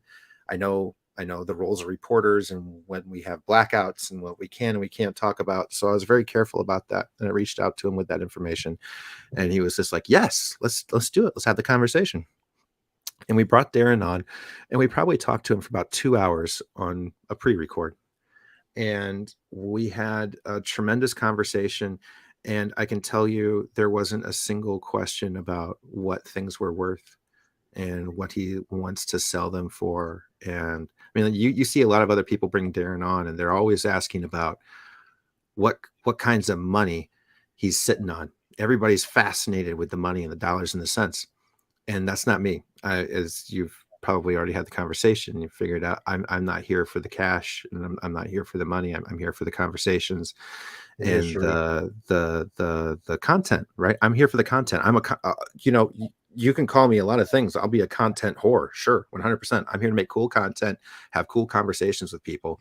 If you want to ever attack me for anything, attack me for that. Fine. I will live up to that. But I knew this was good content, and I knew this was a great conversation, and I knew that this was something that people wouldn't talk about unless he was on our channel in our community, because our community is just hyper focused with resale and value and market. So I was really fascinated by the opportunity, and so I reached out to Darren, got him on. Like I said, we had the conversation. It was great. And his producer called, said everything with the footage was great, and they said, Phil, we actually want you to be in the documentary. And I was just like, really? And they're like, yeah, the conversations between you and Darren and the stuff that's going on with your daughter, we feel like this would have a very big, and I haven't talked about this with other people, not even on our channel. So you're the first person to hear about this channel wise, but they were just like, we thought it was a very powerful story. We want to incorporate it into the documentary, and including meeting Gwen. And that happened in Detroit. And we had the conversation talking about what comics mean to different people and why I'm here and why all these things were going on. And while I was there going through things with the collection with Darren said, like, Phil, I'd love to have you introduce this on Instagram and get this going. And, I said, Theo and I would be delighted to have the opportunity to do this. Let me talk to Theo and I'll get back in touch with you. It all came from there. This was I think this was a person that got to know Theo and myself, especially as human beings, and know what I'm about, at least. I mean, he still got to really meet Theo mostly this last weekend, especially, but I had spent probably multiple days, multiple weeks out there with them in the meantime for Darren to feel like he could give us that opportunity. And we had the opportunity to go live and sell a lot of his extra books. And I say that because there's so many books, and there's a lot of things that can complete people's runs. And again, I'm not a seller, right? I know all of my friends that are salivating at the mouth every single day, like, where could we get this, our hands on this or hands on that? I'm like, that's cool, but there's so many different comics in here that are $5, $10, $20 cool, freaking old, awesome run fill things that people have never had the opportunity to touch. And while they may be old and battered in different ways, the color on them is immaculate because these things have never been touched for like 50, 60 freaking years, bro. You know, they came out of they were touched when they got put in the box, and they were never touched again until they came out the last 2 years. So they're beautiful, and people don't get that opportunity to have that kind of stuff in their in their collection. So for me, this was a match made in heaven. You know, Darren knows that he's got a ton of comics there that would mean more to people in their collections than it means to him in just another one of these big trailers of comics that you know, he's got certain ones that mean certain things to him that are never going to go anywhere. And the collection is not, you know, liquidating. The collection is just trimming the fat. Like, it's just got, there's too many freaking books. They want to get it streamlined, they want to get it right set, and they want to make this collection something for the long haul in the future. And to do that, like every other collector that has a bunch of comics, you get rid of the ones that don't mean as much to you. You get rid of the ones that, you know, don't have an impact on your collection because, you know, you care about Superman. You don't care about Daredevil. You care about, you know, Captain America. You don't care about Batman. You know, those are the ones that are special to you, and it's your collection. So what are you going to do? You're going to get rid of those things that you don't want. So where could you do it? You could obviously go to Heritage. You can go to Heritage. You can go to all these other big, huge auction houses, and they can clear it out to some other dude with millions of dollars and all this other crap. Or you can go to the community where, you know, they have these conversations every single day, and just a regular person with $5 in their pocket doesn't have the opportunity to get their hands on a blue Bolt or whatever, because they can't, maybe they don't live close to conventions where these things go around. Maybe they don't have the access to get these opportunities. And so we brought it to Instagram. And no, Darren gave us the opportunity to bring it to Instagram. And that's what happened this last weekend. Help everybody understand the magnitude of this collection, how massive it is. Because you never gave exact numbers of how big it is. Oh, you've given a understanding to it, but this is a lot of stuff. When we say a lot of stuff, like, do you have any idea how many books it is, or are you still like ambiguous as far as how many books are actually in this collection? I know there's well over 1 million books in the collection. At least there was. There's been, you know, there's been, and I can't say this firsthand knowledge, but I know there's been, when Darren first found the collection and these things came to light, there was a lot of pretty unscrupulous dudes that were just rifling through his stuff. And we're not concerned about him as a person or a legacy or a collection going forward. And I can't imagine the things that left that room. I'm sure millions of dollars of comics left that room. Yeah, I could assure you, you're probably right about that. It wasn't until he started to really bring his childhood friends that used to love comics. He got them up to speed on it, and they really started looking out for him, and they started really kind of protecting him from those kinds of unscrupulous dudes, those guys out there. And he made friends with some good people too that have been 100% looking out for him, that are associated with him right now. The right people are associated with him right now.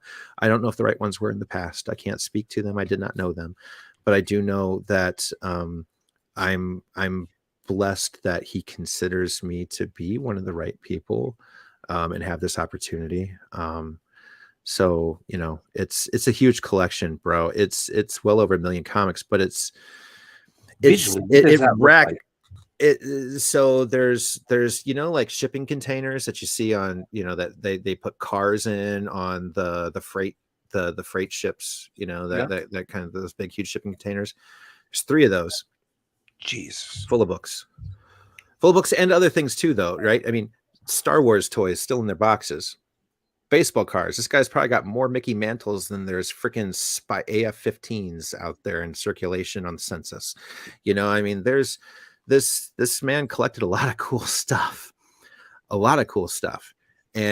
Darren had the daunting task of trying to organize it and do it in a way that was respectful to his legacy, as well as have the opportunity to, you know, send it to the people that would enjoy it the most. He takes a lot of grief from a lot of people in the community. A lot of people are really crappy to him, and it boggles my mind because he's the only person I've ever seen that takes the time to actually tell a story outside of the comic books themselves, and not just drop it on some auction house for everybody to blow up and hyperinflate and send out to, you know, just the super elite that can afford it. Um, he's the first man to ever come after it for a community, and Isn't I that how fucking funny? hella respect it. Hey Phil, isn't that funny how it works? As loving as our community is, as much as you hear the kumbaya going on throughout everybody, there's a lot of shitheads out there. Oh yeah, You know, yeah. and I want to ask you something. Going through this whole process with Daryl or Darren? Darren Darren. with an N. Uh, and then Darren. Okay. Darren. All right. Yeah, like from Darren. Bewitched. From Okay. like from Bewitched, Darren. All right. Be with Darren. Okay. Yeah, All right. yeah. So going through this whole process with Darren and actually like being able to see everything happening from the ground up and that kind of thing, and being part of the sales process and all that, is there some kind of advice that you could give to somebody that has a massive collection or inherits a massive collection or something like that, of how not to get screwed over the way Darren did initially? My advice would be to just slow down for a minute. Number one, slow down. I know the money sounds fantastic at first, but just slow down for a minute to do the research. Number one. And I mean, obviously, if they're coming across it in a place like this, then they're hopefully doing the research, right? This As they're here. fucking millennial. Good But damn you. but what is Bewitched? Can we kick them from the show? So, I can't get rid of but this guy. He just shows like up like thunder. that strange reoccurring rash on your ass, right? You know, you think it's gone, but back next week. But you know, number one, slow down and do a little bit of research. And by research, I mean kind of look around the community and see who they trust, right? If you had the opportunity to do anything, look for a community, look for people with followers that have people that seem to trust them. Now, Darren's talked to a lot of other people. Darren talked to a lot of other people, and for some reason he chose us, and I'm blessed for that. I'm blessed to be a part of that conversation. But there's a lot of other people that everybody in these chats know that got to speak to him, and the opportunity didn't get to always present itself. And that's, you know, I think that that's a testament to, you know, to them and the ability that they bring and the audience that they have that may want some super big, huge kind of crazy extravaganza versus the guys like Theo and myself that, you know, would obviously never stop that from happening, but at the same time too, know that this means something to a lot of people that don't get the opportunity to see these kinds of books. And yeah, I mean, if I had the advice to give, it would be to slow down for a minute, do some research. Don't take it to your local comic book shop. Oh, they'll fuck you. And honestly, don't look for a person to buy out the collection at once. Honestly, if you really want to get the most for it, find somebody that's willing to kind of help you on that, maybe that consignment basis, or some guys like us that would go out there that would help them bring it to a community, a large group of people that could then buy it directly, because you're gonna get a lot more for it value wise than you would by throwing it on Whatnot, starting it for $1, or, you know, dropping it on eBay, having to, you know, hike it up a bunch of extra money to, you know, make it be worth anything because they've got such high fees. You know, it's hard to be a collector like that. And yeah, thank you, John. The books were crazy cool. I mean, there wasn't a copy in there that I couldn't look at and just see the colors on the covers of, and I have never seen them so vibrant, because these fuckers haven't seen the light of day. And it feels over half a millennia, dude. It feels like, you know, it's like freaking ridiculous. So, I mean, yeah, that's my advice. I'm not a super awesome seller. I can't tell you all the cool places to go and look or people to ask questions of specifically. I think it's 100% taking the time to just slow down, do a little bit of research, and watch the community, watch where they go. if they go to places that seem to have respectable content, reach out to those people, ask questions, ask probing questions, ask them about things in scenarios like this, and ask people that will freaking answer their DMs, right? You shouldn't have to go to a business address. If you want somebody that's actually going to do something to bring things to a community, you want somebody that actually answers their fucking DMs, right? Like if you can't DM a dude, fuck them. They're not community. They're corporate. That's their marketing and sales inbox. You got to reach them there. That's at any rate. I digress. But reach out to people like that. Another good one too is Elite Comics 11. My friend Ali there, he knows a lot about that stuff as well. A lot of people have been using Elite Comics so late. I haven't had any personal interaction with them as far as doing anything with them, but I hear a lot of positive coming from them. So they seem to be a viable source. And I'll add one thing on top of everything else that you said as far as advice. If anybody's listening, I actually give a shit about what we're talking about right now. Don't make the mistake of allowing somebody to come in there, sift through your collection, cherry pick it, and basically dismantle your collection. Because all you're going to be left with is run filler, and the value is all gone at that point. So make sure that you're careful about, like, it's different if you got an Action Comics 1. Yeah, you're gonna have to sell that on its own, obviously. But I'm being in general, don't let people cherry pick and dismantle your collections. It's a big mistake, and I've seen it happen.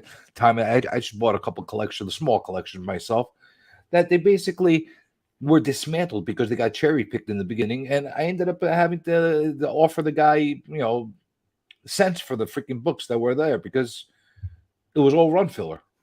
Yeah. It is what it is. So from a personal aspect, from a personal point of view on your end, how fucking excited are you about this? Like, how awesome is it to work on something like this?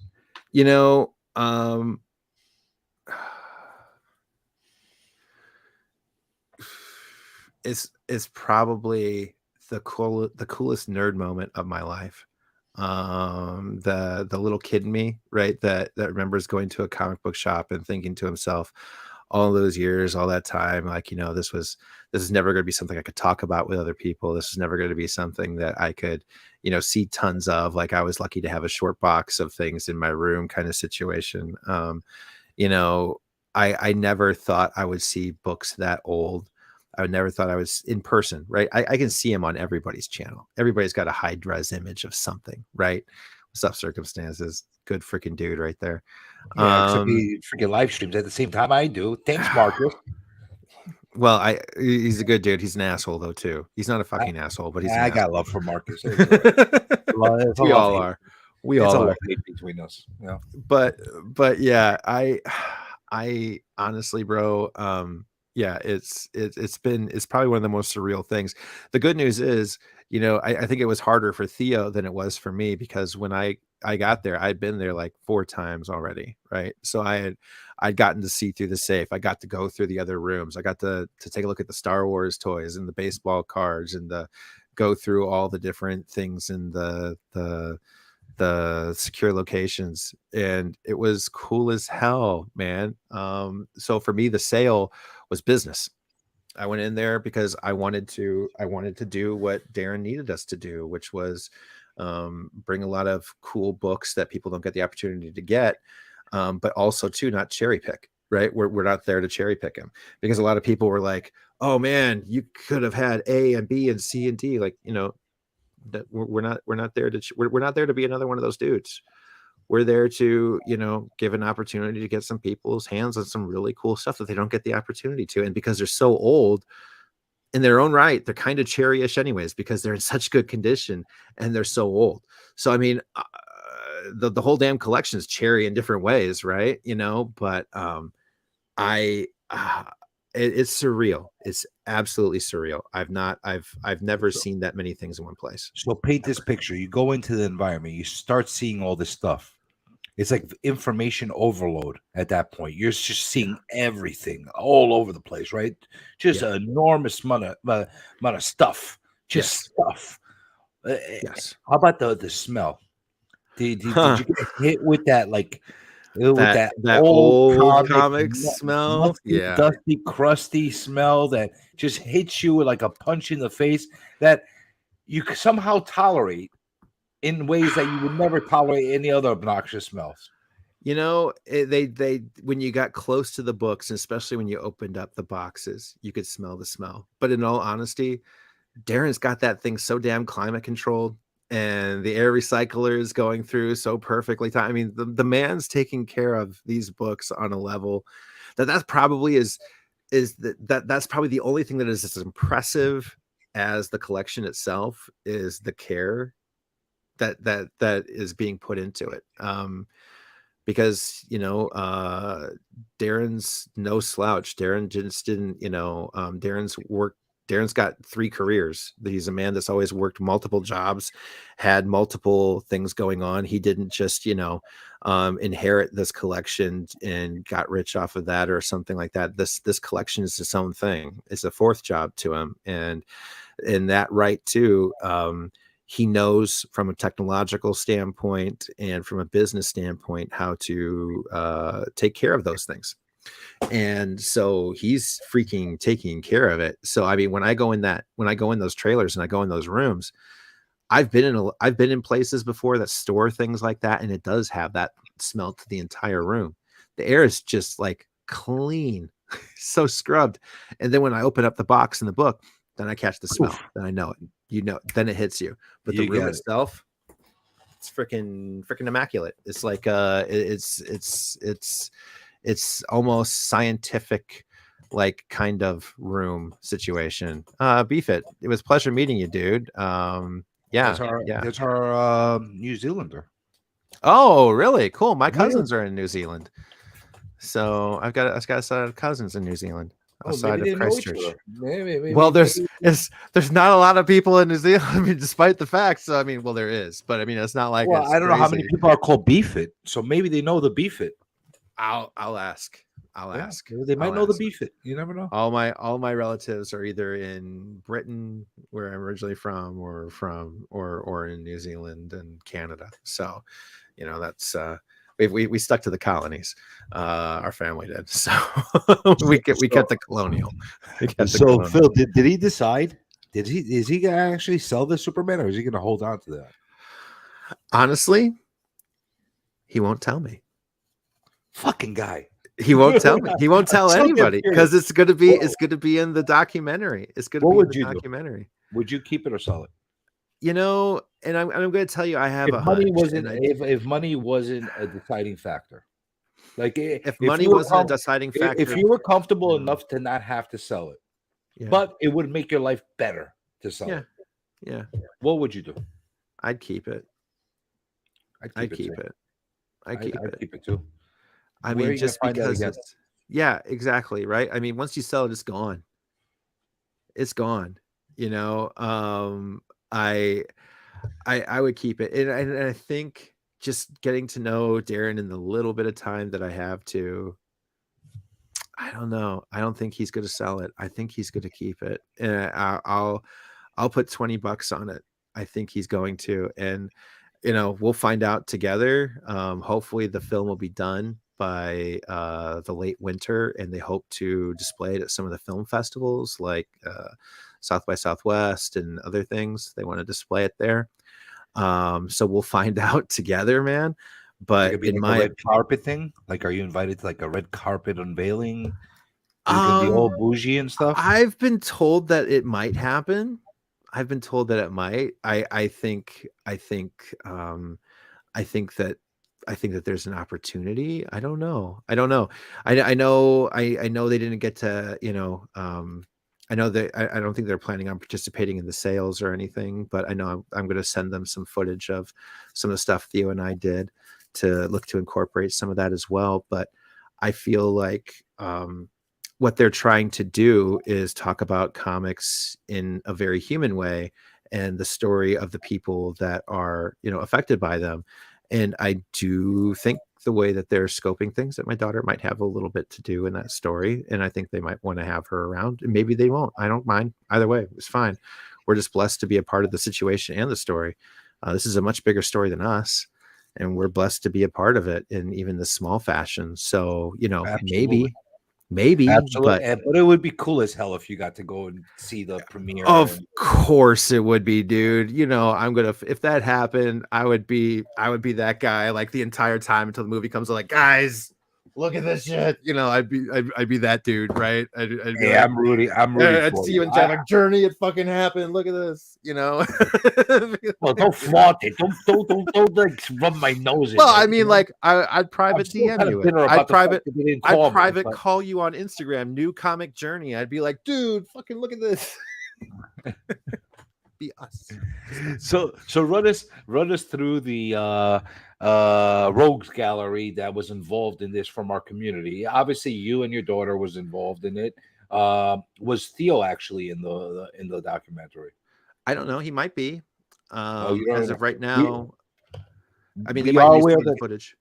we are aware that Tom is in it, right? I don't know if Tom's in it. I know Jeff is in it. Jeff is in I'm it. pretty 100%. confident Tom said that he was part of it. I'm Probably. pretty confident. Jeff, we do know that is part of it. Is there any Danielle other? is. Oh, Danielle's a part of it as well. I didn't realize that. Wow. Yep, Danielle's in there. She's they met her at San Diego, and she was telling about some of the books and whatnot. I think that they met Tom there as well at San Diego or one of the conventions. I don't know how many people have been out to see the collection. I think Jeff has been, to my knowledge, and again too, I'm not Darren and I'm not the production company. I don't know everything about it, so I can't pretend to know everything, but I know Jeff for 100% did go out and get to see the collection, and he got to see it before me or Theo. So I can't imagine how many more books were a part of it during that time. But I know right now I was there for the first unboxing during their Fantastic label collection coming back from CGC. I know next month they've got over 5,000 books coming back from CGC. They've got another many thousand on the way down for review and look at and slabbing as well. It's just because some of these books are so, they matter so much to the community, but they're also too only sending things that could possibly be a 9 or higher. Everything else below, they would rather find its way out in the community as raws and things of that nature, or be kept for themselves as raws for the distant future. They want to try and keep like at least one of everything. Phil, can you imagine the cost of just slabbing and printing these books? Like, is CGC giving them a bulk rate? I would hope so. I don't know. Darren's a good businessman, so it wouldn't surprise me. But CGC is notorious assholes. As far as like not playing with their prices. But I'm just curious, in a collection of that magnitude. I'm sure. I mean, they gave them the first ever custom label to a Providence collection, right? It's the first ever. I mean, I don't even see these. I've never seen anything like this, and they gave them their own label. I'm sure there's something, but I mean, to what account? No idea. But I mean, even if they're respect, charging them, Darren's shrewd. He's not stupid. Even if it's like 30, 40, 50% off of what they're charging to slab it, that's money. That's a lot of money. Tons of it. And, more than I can ever fathom on what it would cost, you think. But at the same time, too, I'm a guy with, I've got a few thousand comics myself, but I have less than a dozen slabs.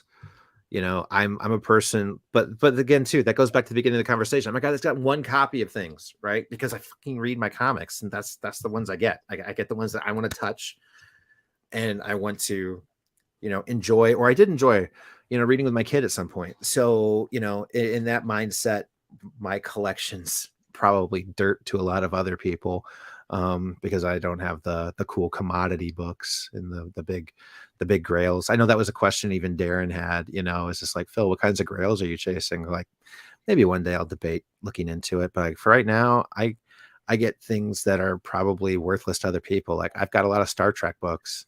I love Star Trek. Oh, you're a lot of Star Wars. Nobody wants Star Trek, but I love Star Trek. Yeah, I know. I love Star Trek. I love Star Wars. The only things. Yeah, I mean, but Star Wars can be expensive 100%, but Star Trek, I'm definitely a Trekkie. I'm definitely a Star Wars guy. Those were my two biggest loves.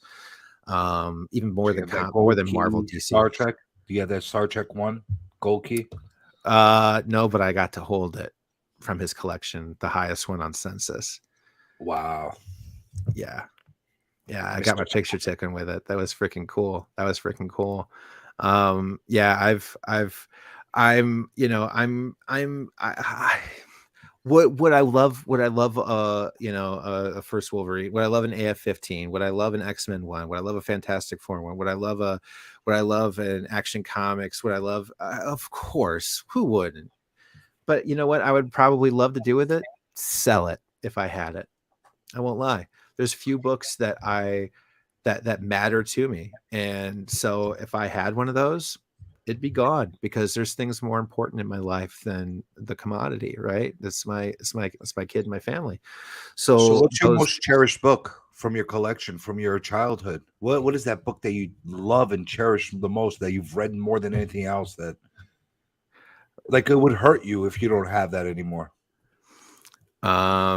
so this is probably gonna make everybody in here go like but Probably. I'm actually a huge Gen 13 fan. I loved Gen 13. A lot of people don't know anything about it. It's one of the obscure Wildstorm comics from Image Comics. So you were Was a where J. horny Scott little kid. Campbell. You're Yeah, one of these horny you little know kids it. who sat You around know a what I'm lot. talking about. Then you know right off the bat. Yeah, Come yeah. on. It's Yeah. Campbell, Gen Fairchild 13. was amazing. Fairchild was my childhood crush, man. Everybody wanted Um, to see those long legs and her and promiscuous poses. We all know it. it's the J. Scott Campbell is what really kind of got me into comics in a lot of ways. So I'm a huge J. Scott Campbell fan. Gen 13 is the only run I'm trying to fill. That's the only run. Everything else is cool, and I just get the books to be able to read them. And then, to be honest, I'm probably going to sell a lot of my extra comics because, and at the same time too, if you saw a sale from Phil, it would be $5 comics. And you're only going to see one copy of each, and you're never going to be like, oh, backup claim, or like, hey, do you have an extra? It's all going to be no every single time because it's all Phil's got. But yeah, I mean, all right. So we got some people in here that fuck with There me. you go. All right, there's I Ozzy. when you There's Ozzy. I thought you were gonna tell me something like, I don't know, Fraggle Rock or something. I don't know what you're No, gonna tell me. I'm The way you built up not to that. it, we were all expecting something really bizarre. I'm just admitting to being a horny teenage boy. I'm just, Oh, and there's that in nothing of wrong itself with is kind of that. weird. There's nothing wrong with that. We have a lot of Gen 13 fans. We got probably one of the biggest Scott Campbell collectors. He might even still be in the chat. DC Irish. This guy freaking collects anything Scott Campbell. Really? In prestigious night, but it has to be like pristine, and it has to have some horny cover on it, and he has it. I did the one thing that I swore I would never do, though, and I did it so that way I could prepare for this sale. I sold my Black Cat #1, the Le Chat Noir, signed and autographed by J. Scott Campbell. Is the one that looks like the Black Cat, the coffee house looking thing with her on it. Yeah. I had one of them, and it was my favorite J. Scott Campbell cover, and I swear forever I would never get rid of it. But it was just like Friday, and we were coming up on the sale, and I needed to make sure I could get some new microphones for the event, and make sure I had all my stands in order and things of that nature. I needed to buy some more equipment, and I was just like, you know what?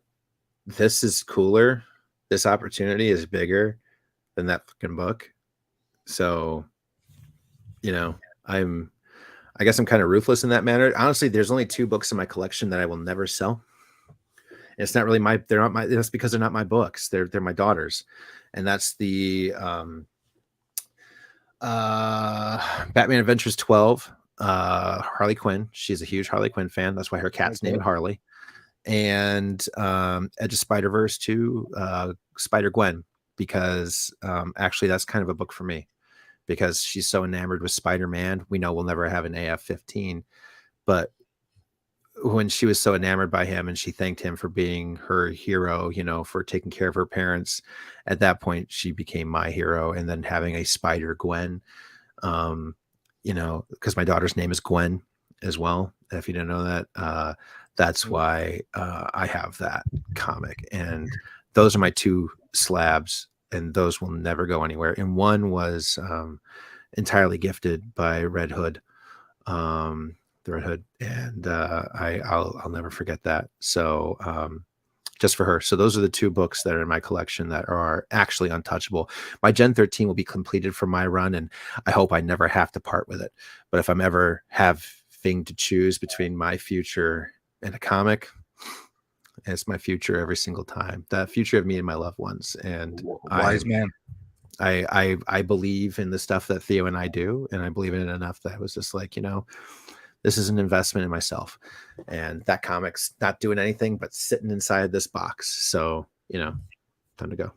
Well, wise man. I tend to have a lot of the same tendencies. Like I'm in the process right now of like just shedding a little bit of the fat from my collection as well. I just got too much shit, just too much. And as much as I love everything, I took a look at myself. I took a look at all the stuff I have stacked up. I have all the stuff around, and I said, I'm a fucking hoarder.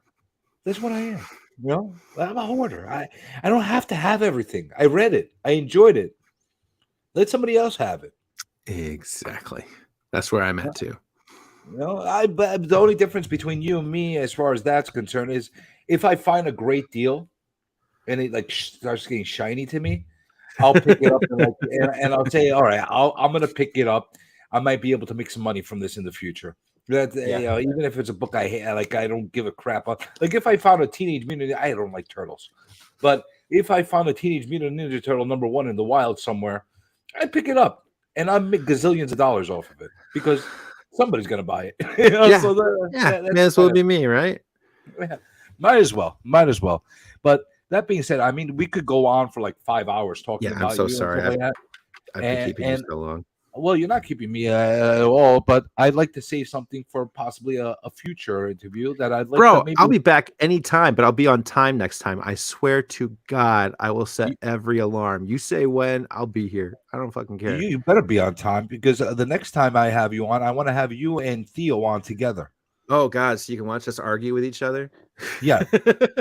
I will stay in the middle of the two of you, and I will make sure to instigate you to just constantly poke us and prod us the entire time. Like, oh shit. Sorry, it'll be comic book Mortal Kombat, and we'll make you both fight and finish him. That's basically what we'll be doing. But that being said, I do want to give the chat an opportunity to ask any questions they might have, if that's okay with you. I saw a couple of questions come across. Some people asked about how can I do GIFs on Instagram. Currently, Instagram is rolling it out to iOS users first, and it is then rolling it out to users on Droid devices. Droid devices are a little bit harder to get into because they have so many different versions. So if you have an iPhone and it's up to date, and it's probably one of the 13 or 14s, you probably have access. If it's a 12 or lower, you'll probably be getting access pretty soon, but you haven't been granted it yet. And if you have an Android, fuck you. Unfortunately, that's basically what they're telling us. It's unfortunate, but you're gonna be waiting a minute. Let's hold that thought for just a second because we're a very professional channel here. I shouldn't drop the F-bombs. We're technologically advanced here. We do a lot of stuff here that we want to be like right on par with everything that we do, and we want to make sure that we present everything in the proper way. Okay, so let's we're live here. It's time for questions. Let's get the questions up. I can't do it. We'll do it live. Okay. We'll do it live. Fuck it. Do it live. I'll write it and we'll do it live. And thing sucks. 10, 5, 4, 3. So you're not allowed to curse, but Bill O'Reilly can curse on my channel anytime he likes. Anytime. So Anytime. making sure everybody understands that. Okay. So any questions you guys have, now's your time to ask them before we kick Phil off. I will, I will answer this question. I will ask you this question, and you could answer it from John Stout that was put out a little bit earlier. How did you and Theo land the huge collection that is the basis of selling superheroes? We already answered that. Yeah. Yeah. Yep. Yeah, Yep. we already answered that. So you're not starred anymore. We answered that already. All right. So let's see. Who else do we have? Oh, hell yeah. Gen 13. Ozzy, we need to talk. We'll talk. Hit me in the DMs. I'll hit you. I know your account. You know, the beautiful thing, or vice versa. The beautiful thing about those Gen 13s are they're obtainable. Yes. You don't have to mortgage a house in order to be able to purchase them. That's probably honestly one of my major reasons for also going after it too, is that I know I can actually complete it even with the variants and the silly stuff out there. And I've got a lot of friends that have known my strange affinity for Gen 13 and have looked out for very, oddballs to come up with. So I've actually got like a blank Gen 13 one. I got a Gen 13 blank from my friend TM Comics. He came across it and he was just like, holy shit, where'd you find this? He was like, is this real? And the guy's just like, yeah, it's just like the only one I've ever seen.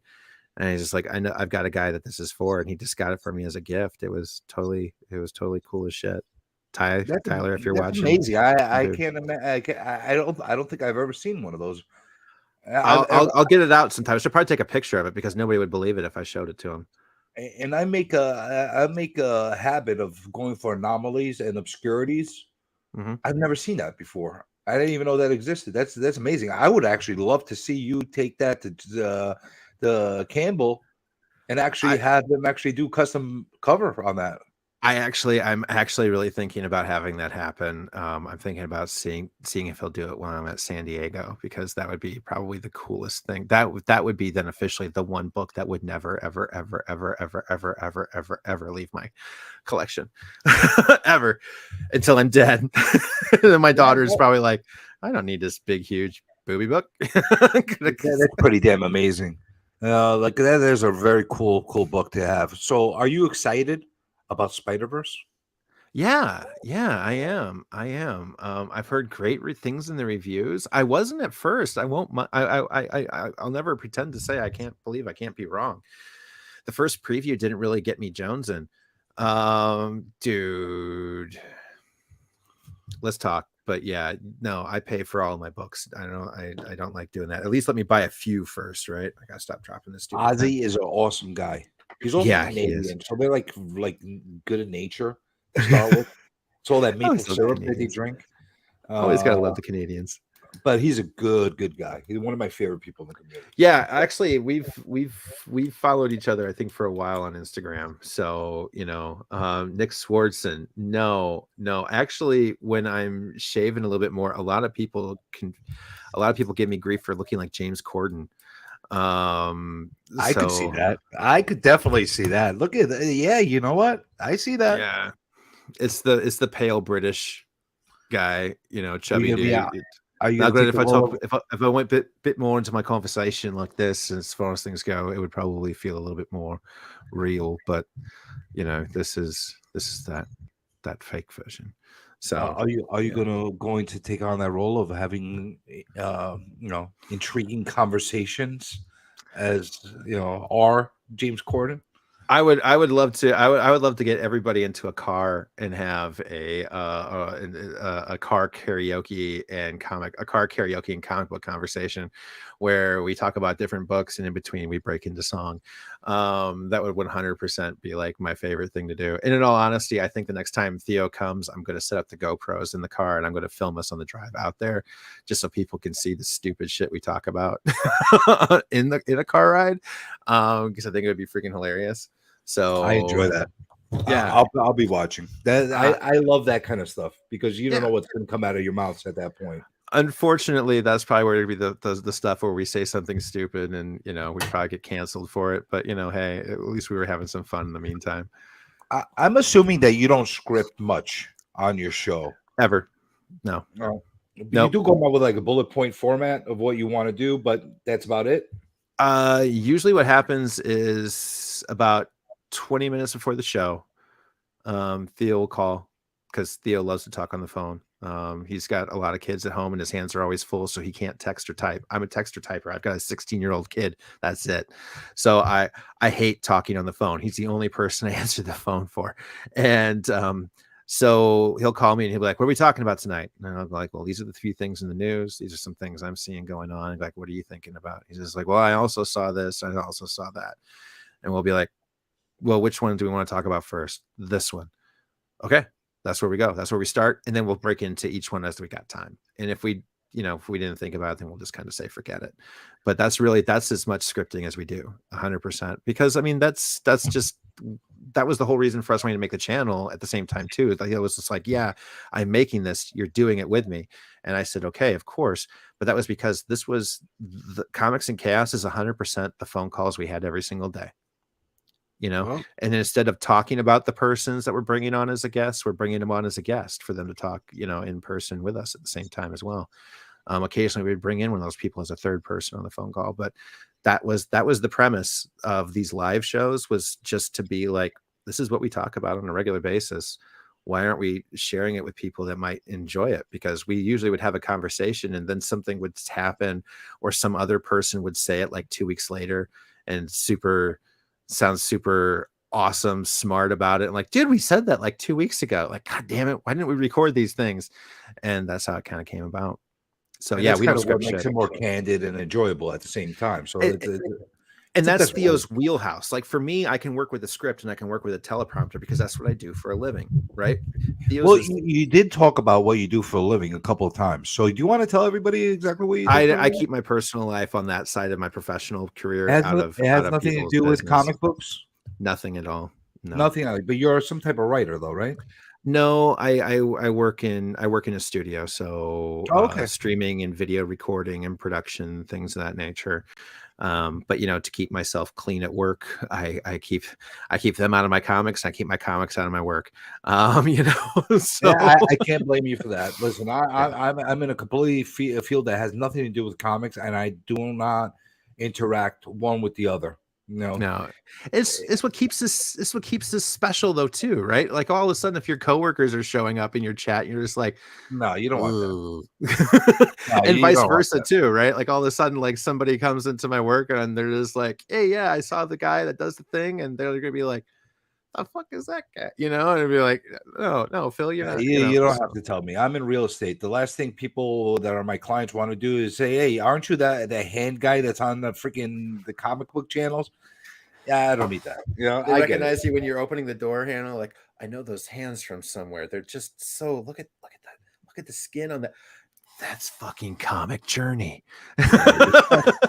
I knew it. So I definitely get that. I just was curious because you kept like putting together. I thought it was maybe you were somehow related in some type of no. I mean, I guess okay. So I do have a side job. I got a few. I am social media manager for Cover Price. That is legit. That I was aware of. I'm employed by them. I think I guilted them into the job though, man, because I sent them a message. I'm like, you guys don't have anything on Instagram. I'm going to start making content for you based around these things. And they're like, well, okay. And I started doing it. I was doing it every day for like well over a year for a while. And they were just finally like, we were thinking about hiring a social media manager, Phil. And we were like, may as well be Phil. So hey, maybe I should ask forgiveness. Maybe I should start making Instagrams and telling them about everything that they're not writing about and guilt them into to giving me an article about what there you go. Everybody wants to hear, but nobody's telling you about. Honestly, you would never be. I'm 100%. Anybody who's in here, I can tell you this one thing right off the bat. Fuck asking permission. Just ask for forgiveness. Ask for forgiveness above asking for permission any day, because some people don't know what you can do until you just do it. So if you want to talk about something and you think nobody's talking about it, nobody's doing it, somebody should be, freaking do it. Don't wait for a letter to be like, yeah, you're officially sponsored, picked up, because people don't do that. Just Words go of do it. wisdom. Words of wisdom. So tell me, one true nerd king, what's the future have holding for you, your channel, your Instagram, your sales? Tell us what we should be expecting from you. From me, more memes and shenanigans on Instagram. I think while we were in here, I went viral for a few minutes because I posted a meme on Marvel movies, and it's got like 2,200 likes on it right now. So that just happened while we were in here. So I don't know what's going on with that. I'll have to check out my feed. That's weird. Well, the comic journey rub. That's basically what happened. You know? It was that's what it was. I'm on live here and people are just like, I need to go see this guy on Instagram. But yeah, so I mean, I'll be making memes. I'll be going live from conventions. I'm looking forward to San Diego. I'm going to be doing a panel at San Diego Comic-Con on FOMO and educating people on the difference between influencers and sellers. And so you're doing San Diego, you're doing New York. Yep, I'll be at New York. Where else you going? I might be to a few things in between. There'll be smaller ones, maybe, if people, ask me about it. There's some interest in me going to a couple of other cons, but main thing is I'm just going to be out here having fun. As for what the future holds with Comics and Chaos, hell of a lot of chaos, a lot of Star Wars content on the way, because that's a nerdy passion of mine, with some really smart dudes in the Star Wars side of things. And some definite indie content coming with Tri-City Comic Girl and Mark Nerdy AF. There's going to be a lot of that on their channel as well. And Jeff and I have a little project we're working on too that might come out later on in the next few months. But lots of content coming to Comics and Chaos. A hell of a lot of content. Are you going to be live streaming the San Diego panel? I hope so.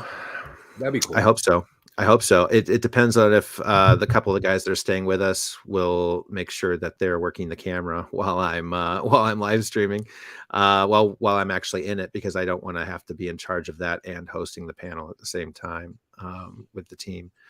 But yeah, and I'm sure Theo's got some shows that he wants to do on Comics and Chaos as well, because I mean, a lot of people too, just so you're aware, when Theo and I had the intention of doing it, we thought it would be better with two people, because we know we can make twice the content as well. Because there's some things I'm passionate about, like indies and Star Wars, that Theo's cool with, but he's not as passionate about, right? So he's going to be passionate about other things. And when he feels comfortable, he's going to start making those shows on the channel, just like I'm making these shows with other people on the channel as well. And so we'll start to get a variety of content out there for everybody, essentially, kind of making a little more interesting programming on our channel. So not that it can't get any more interesting than me and Theo. Believe me, it can't. But we're going to try. We're going to try to be as fun as we're going to try. And you're currently at 970 as far as your subscriptions on that channel. Really? Then we want to get to 1,000. Is that the plan? 4 people?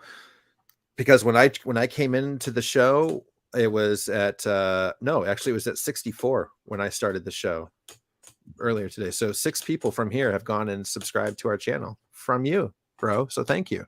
Well, I told you get the comic journey rub. That's basically what happened. God, God, we get 30 more people and they can rub anything they want. Would that be on live stream? OnlyFans. All right. So that and he's just like, no, that's not gonna work. No, listen, if you like, we could share your OnlyFans in the links on the chat. Good Lord, nobody wants that. You wouldn't be the first. We've had plenty of OnlyFans guests here. So well, I mean, they're probably good looking OnlyFans people. Nobody wants to see this. You would be surprised.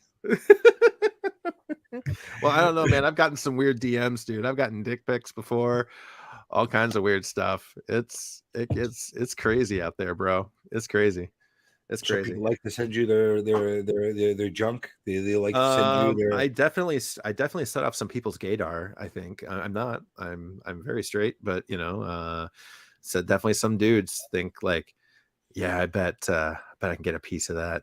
Nerd See, king. I repulse the gay community for some reason. I feel like a little bit upset about that. Like, like what the hell, man? I feel like I should be hot universally, and for some reason, I don't get that kind of treatment. I get offensive stuff sent to me all the time. Don't get me wrong. I get people's asses mooning me. I get that all the time. But I get a lot of middle fingers too, but no, I was actually getting when I was starting out, especially, I was getting some very obscure. Believe me, more is going to come. Yeah, I'm sure. The larger you grow, more you will get more of the penises and the asses and all that coming to you down the line. So just keeping the DMs. I don't need it in real life. I'm good without it. No tagging you on posts of special mooning poses or anything like that. I mean, you can tag me whatever you want to. I mean, if I'm going to like it or not, I can't make any promises, but I don't care what people tag me in. I mean, people tag me in all kinds of hateful things recently, so I'm, whatever. People have been a little bit angry about this recent sale with Fantast, so I've been learning hate means that. love. Yeah. Think of it like this, okay? If they're sending you love messages, that means they're paying attention. If they're sending you hate messages, that means they're paying attention. If they're sending you nothing, it means you're nothing. So, boom. You take the good, you take the bad because it's attention. That's the way I look at it. That is very true. That is very true. The worst thing that you could actually have from a community and from your subscribers and fans or whatever is indifference. You get indifference, kind of sucks. That's all I'm saying. It does. There's a question here from Ozzy. Yeah, I see that. How do you attack coming back to your Insta account being hacked? Ozzy, you may be one of the ones, and I believe you are. You were here with me when my account did get hacked. I lost my account for like a month. The only reason I got it back is because I do put my face on my channel, and because of that, I could take a picture and I could send it in, and they were able to verify that I was the actual person of the account. I had to do like a 360 of my face via video, things of that nature. And they were finally able to get it unlocked. But the good news was that at least before the person got to have control of the account, I complained fast enough that they locked the account down. So this person didn't get to spam via my DMs or try to post like, contact so-and-so who just made me rich off of Bitcoin. And all of a sudden Phil's driving a Ferrari when everybody knows he's been talking about trying to figure out how to pay chemo bills. Wasn't shit like that. But I got lucky in that manner. But yeah, it's the face thing, Ozzy. And in all honesty, even if it was, I did make a second account, and I was on the second account for a while. But when I got it back, it took a long time too to get the algorithm back to liking me again. I lost it just before 10K, and when I got it back, it took a long time to build back to where I am now and get any momentum back, because that was just about a year ago now. And I mean, I had grown to 8,000 people within about 6 months. And then that hack happened, and it just killed my account for a number of months. My account only started to really climb again until this last 2 months.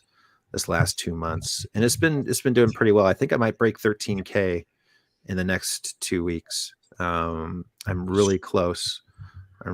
So are you saying that your account started to climb when all the haters started to come out? Pretty much, yeah. Really? See, pretty much. See the correlation? Pretty much, yeah. And I mean, I don't know. I think if anybody that actually knew me, that's the funniest part too. It's like people that don't even follow me are the ones that I see, like, associating me with things or talking about. I was like, if they probably knew me, they'd probably know I'm like, I don't need to hate this guy. He hates himself enough.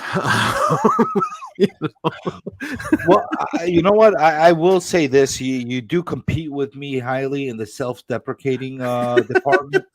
We'll start our own support group where we just go in there and we just talk about ourselves for a while. Oh my God. I think if we started a stream, who hates themselves? Who hates each other more?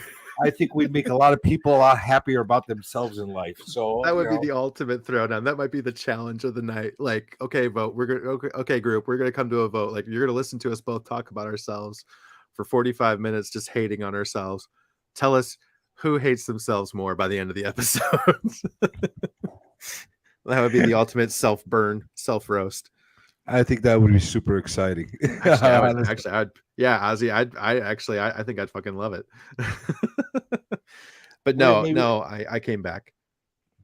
Well, you know what? That means I'm forever fucked. If anybody hacks my freaking Instagram, because I don't show my face on Instagram, so I'm screwed. Yeah, that is the sadness of it. Yeah, that is true. That is actually true. They need a face. They won't do it without a face. Thanks, Facebook. They'll leave it locked down permanently, just like basically locked down, dead. The best thing to do probably is in advance, just make a backup account for yourself that you just kind of let people know about once every blue moon. So you got it there hanging in the winds. I mean, honestly, the whole reason why I was fighting to get myself, the whole reason I was fighting to get myself verified beforehand was because of the support. Because I had to wait a month, man. I sent all that information and I had to wait a month. Since I've gotten verified, I can send them something and they message me back within 45 minutes, right? So being verified helps. And because I'm just starting on YouTube, but I don't really have much else. I do a little bit on TikTok, but wait till you get into my YouTube hell. Wait till you join the war against the googly eyes in the sky. You wait till you see what happens. You have no idea the hell the war I'm going through right now with Google. They've done everything they possibly can to deter me from making content, and I refuse to lose. So but it's one of these things that it's frustrating. It really is frustrating dealing with these social media platforms because we kind of think we have the rights to do whatever the hell we want on here, but we really don't. They're it's their platform. We're using their house. Yeah. So it's so when they decide to do something or somebody tries to hack you or something like that, you're at their mercy. You're literally at their mercy, and you can't do anything unless they want to help you. So it's a nutty thing. Wait till you get monetized. I promise you. I promise you're gonna see a lot. Make sure that if you have anything that has clips, that have anything that has been unmolested from its original form, take it down before you monetize. I will keep that in mind. I will keep that in mind because I would hate to finally have it because we're about at 2,000 of the 4,000 hours that you need for monetization, but we're really close on the number of people, right? I mean, we're like that close, but we've got to start pumping out some content. I got to start clipping out some of our episodes. So yeah, I mean, that's the way to go. If you want to get additional traffic and the different additional hours, besides doing the live streams, you got to throw in occasional pre-recorded, even though the shorts don't really apply to your watch hours the way people think they do. Even if you got something that went viral as a short, it doesn't apply to your watch hours unless you got that 90 day 15 million view hit. Yeah. Which, good luck. Exactly. Good luck getting that in the comic community. Right. Good luck. Maybe you're shaking your ass a little bit, and you had like some boobies and stuff like that. Maybe then you get it, but other than that, you're not going to get it. So I didn't ask you a question that I ask everybody. I need to make sure that we clarify that you are happily married. You have a significant other. You're not available to the public, right? I'm not available to the public. No. All right. I just wanted to clarify for all the chat, for all the people that are watching now, and the one new True Nerd King is not available to you. I'm not available. So no sexy time with him. Okay. No, he's not available. Okay. I'm happily in the place and the space that I am. I'm not available.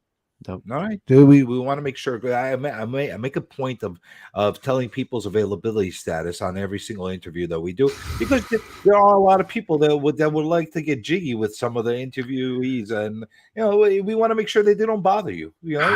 I wouldn't know about that. I think I have one of those beautiful faces that if anybody wanted to even try and sit on, they would probably never want to. So, it's yeah, I'm safe. I'm safe. I'm a safe place. I'm a happy dude. So All right, and I think we said it all. What do you think? I think I mean, we could say more. I had a wonderful time, dude. Yeah, I mean, I think we should end on a high note with the people sitting on your face. Yeah. I think that's the way I think we should end the interview. I think that I mean, we had a really good time. I'm gonna end. I started off with the obnoxiously longest intro unknown to man, and I'm gonna end. You know what I'm gonna end with? I'm gonna end with the Insomniac Comic Book Theater outro.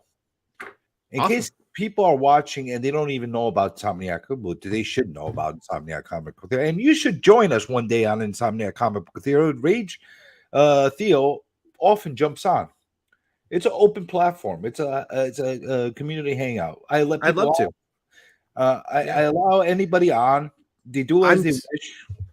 I'm super new to YouTube, man. I'm learning about everybody as we go. So this is a community that is 100% new to me. So if somebody doesn't mention it or invite me to it, I probably haven't found it. So the easiest way to find out, the easiest way for you to know about it is to be subscribed and press that little ding ding ding thing, because I don't advance tell people about it. We just do it. Cool. So when we can't sleep, we just do the Insomniac.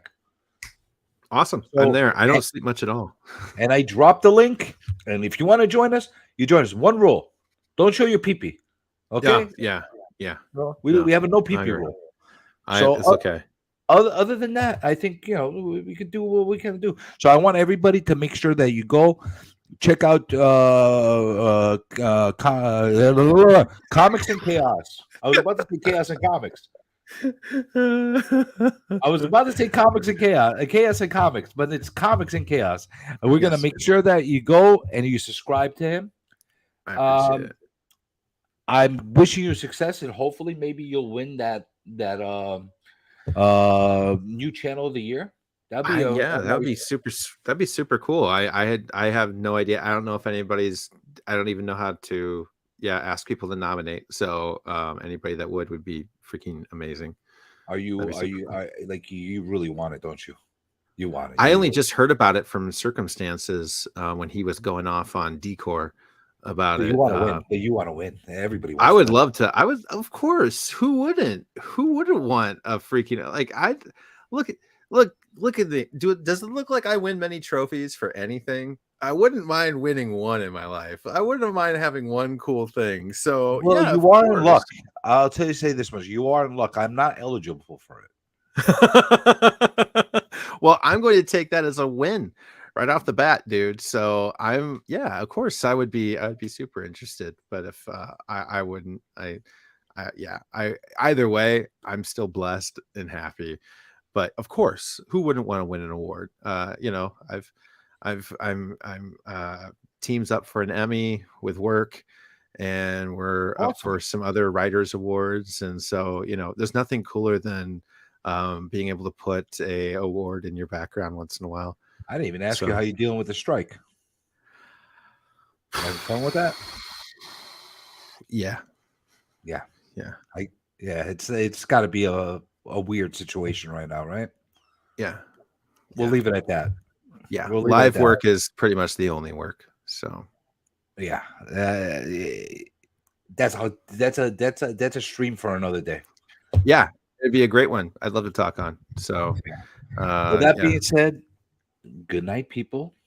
I appreciate you.